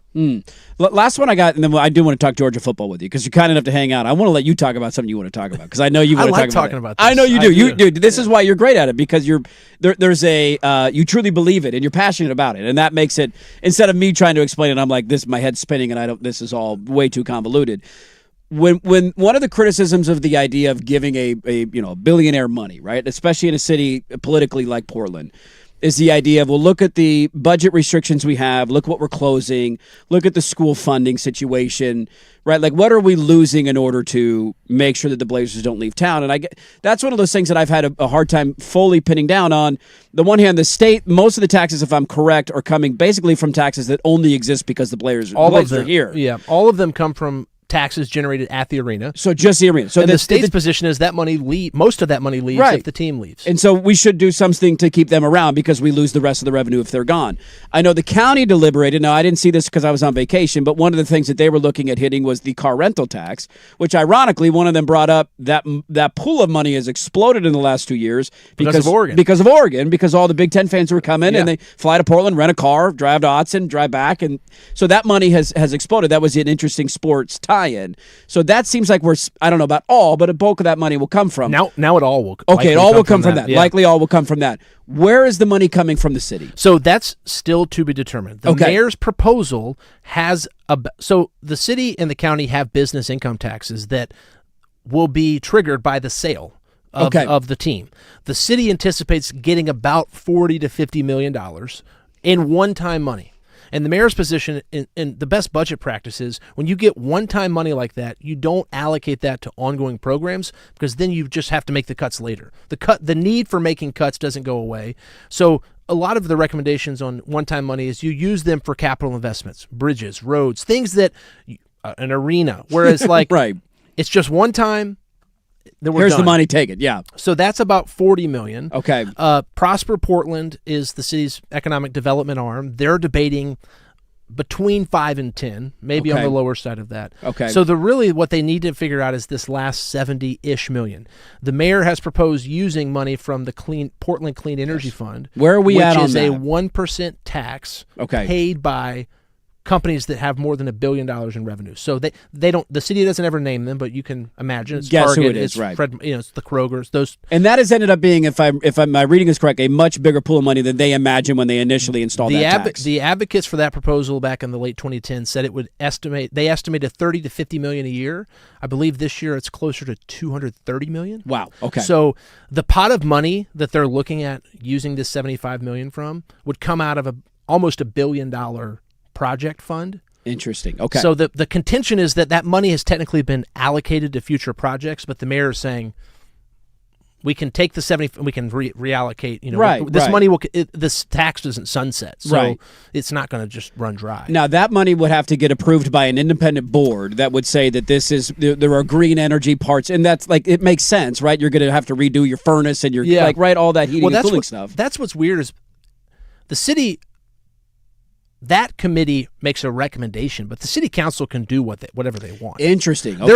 The charter and the rules around it are very clear, and but they could also rewrite the rules if they wanted to. Right. I think there's pretty broad understanding that there are climate-related components to this project that would fit. That's why they want the plans, because that committee does need to look at say we're doing $30 million for an HVAC unit that's not diesel and it runs Right. on hydro, whatever. Right. I'm just put some damn solar panels on correct. the roof. I don't Anything care. like that. Yeah. Right. Okay. So but that's why they want specific plans, is so that they can make a educated recommendation. Got it. And are we assuming or guessing that if the MOU is signed today and we start to get more details about what the Blazers are looking at doing at the arena, then that can go in front of that committee and say, here's our, for lack of a better phrase, our green energy plan. Correct. And then when they have a final vote in December or January, that's when the funding sources would need to be locked in. Governments have flexibility, and the mayor, I understand people who say, well, we just made all these budget cuts, but the reality is public budgets, a lot of their funds are restricted. So the climate fund, that's a restricted fund that can only be used. It can't be used to plug schools. It can't be used to plug police. Maybe or we fire should have thought about a things. different way to use that money. Seems like there's a lot of it And there's right been there. some proposals to do that. There was an effort to get some of that money rerouted to police, and it looks like it failed. But there's a lot of discussion about that. I think if it's just to dispel this notion that it's like, are we closing schools or paying for the Moda Center? As if that's the quid pro quo. It's not that binary at all. I just wanted to point that out for people who had that. One more. Wright Gazaway is in studio with us. He's been kind enough to spend the 9 a.m. hour with us. City Council vote happening shortly, about maybe 30 or 40 minutes away here from not voting, from the deliberation starting. So one more segment with Wright, and we'll wrap up the show on a Wednesday next on The Fan.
right, one more in here. Right Gazaway hanging out with us. Kind enough the entire... Dude, this guy got off a bird from Cabo last night and decided, you know what I want to go do? I want to go do some local sports radio in the morning. I suggested That's he why he should is a man of the people. strolled into City Hall with board shorts and flip-flops and a Corona. What's going on? It was Pacifico. It's a lot of Pacifico. Yeah, You're yeah, having it over there? Pacifico, Okay. Are we watching? The city council has begun. The meeting has begun for the day. Yeah, I was going to We're tell you underway. they're talking about amending the comprehensive plan map and zoning map for a vacant lot at Northwest 31st and Willamette Heights. If you Inject are that interested. into my veins, man. Okay. I'm into that, baby. Did I read correctly that our city is contemplating digging through my trash to make sure I'm recycling properly?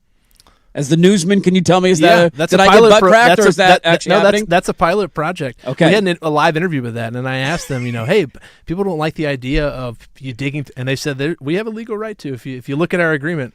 So they can rip open your garbage bag and see if there's... Well, they're looking in your recycling bin, which you're not supposed to have bags in there. Got it, okay. But they're not fining people. They're saying it's not a fine. It's simply an educational piece so people know what they can put in. I will say, they were saying what can and can't go in the recycling.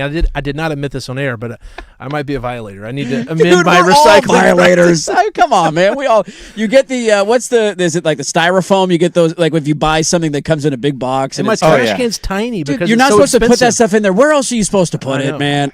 I will admit. I don't care. Give me a bigger You're not garbage supposed to put loose can. trash in the garbage can either, which I always throw stuff loosely in there. My recycling bin is twice as big as my garbage can. Yeah, don't look at my you trash. You want to recycle? Okay, My trash. recycle this, recycle that. Don't tread on me, man. I have become way better at recycling because recycling comes every week and trash comes every other week, and my garbage can is tiny. Well, get ready for when the kid comes, dude. That's the first thing you need to upgrade kid to the bigger comes, trash you got to can. go to the bigger. Those You are diapers, screwed. Those diapers build Your up. I have an biggest agreement job with my neighbor.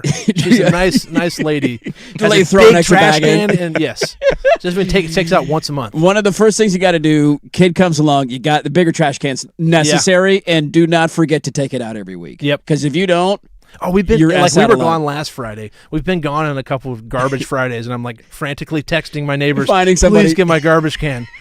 Help me or out I'm here. driving it to K2. Please. Yeah. To bring it down to work. We used to have that at our old building. We had a dumpster that we had access to, and then somebody, I don't know who it was. Somebody amongst us abused the power, and then they put it behind a lock. It's like, oh no. Oh man. We I always hope my used to boss isn't listening because I have a nursing chair box that will absolutely have to go in the recycling bin at work.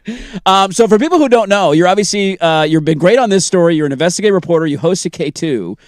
You also played football at Georgia. You were a Bulldog. Yeah, and playing's doing a lot of work there. Well, I mean, I know. My wife says don't be self-deprecating. You had a jersey and a number. Did you have a jersey? I have a jersey. I've got 4 jerseys at home. I got a Letterman plaque. And Okay. I'm a Letterman. Okay, so we wore a helmet, we wore pads and a jersey on Saturdays in Athens, Georgia. Yeah. And they treat everyone really well. What do we make of the white uniforms? I like them. I find it funny that they finally came around in the era of NIL as a means of, hey, if you join our NIL collective, we'll wear white.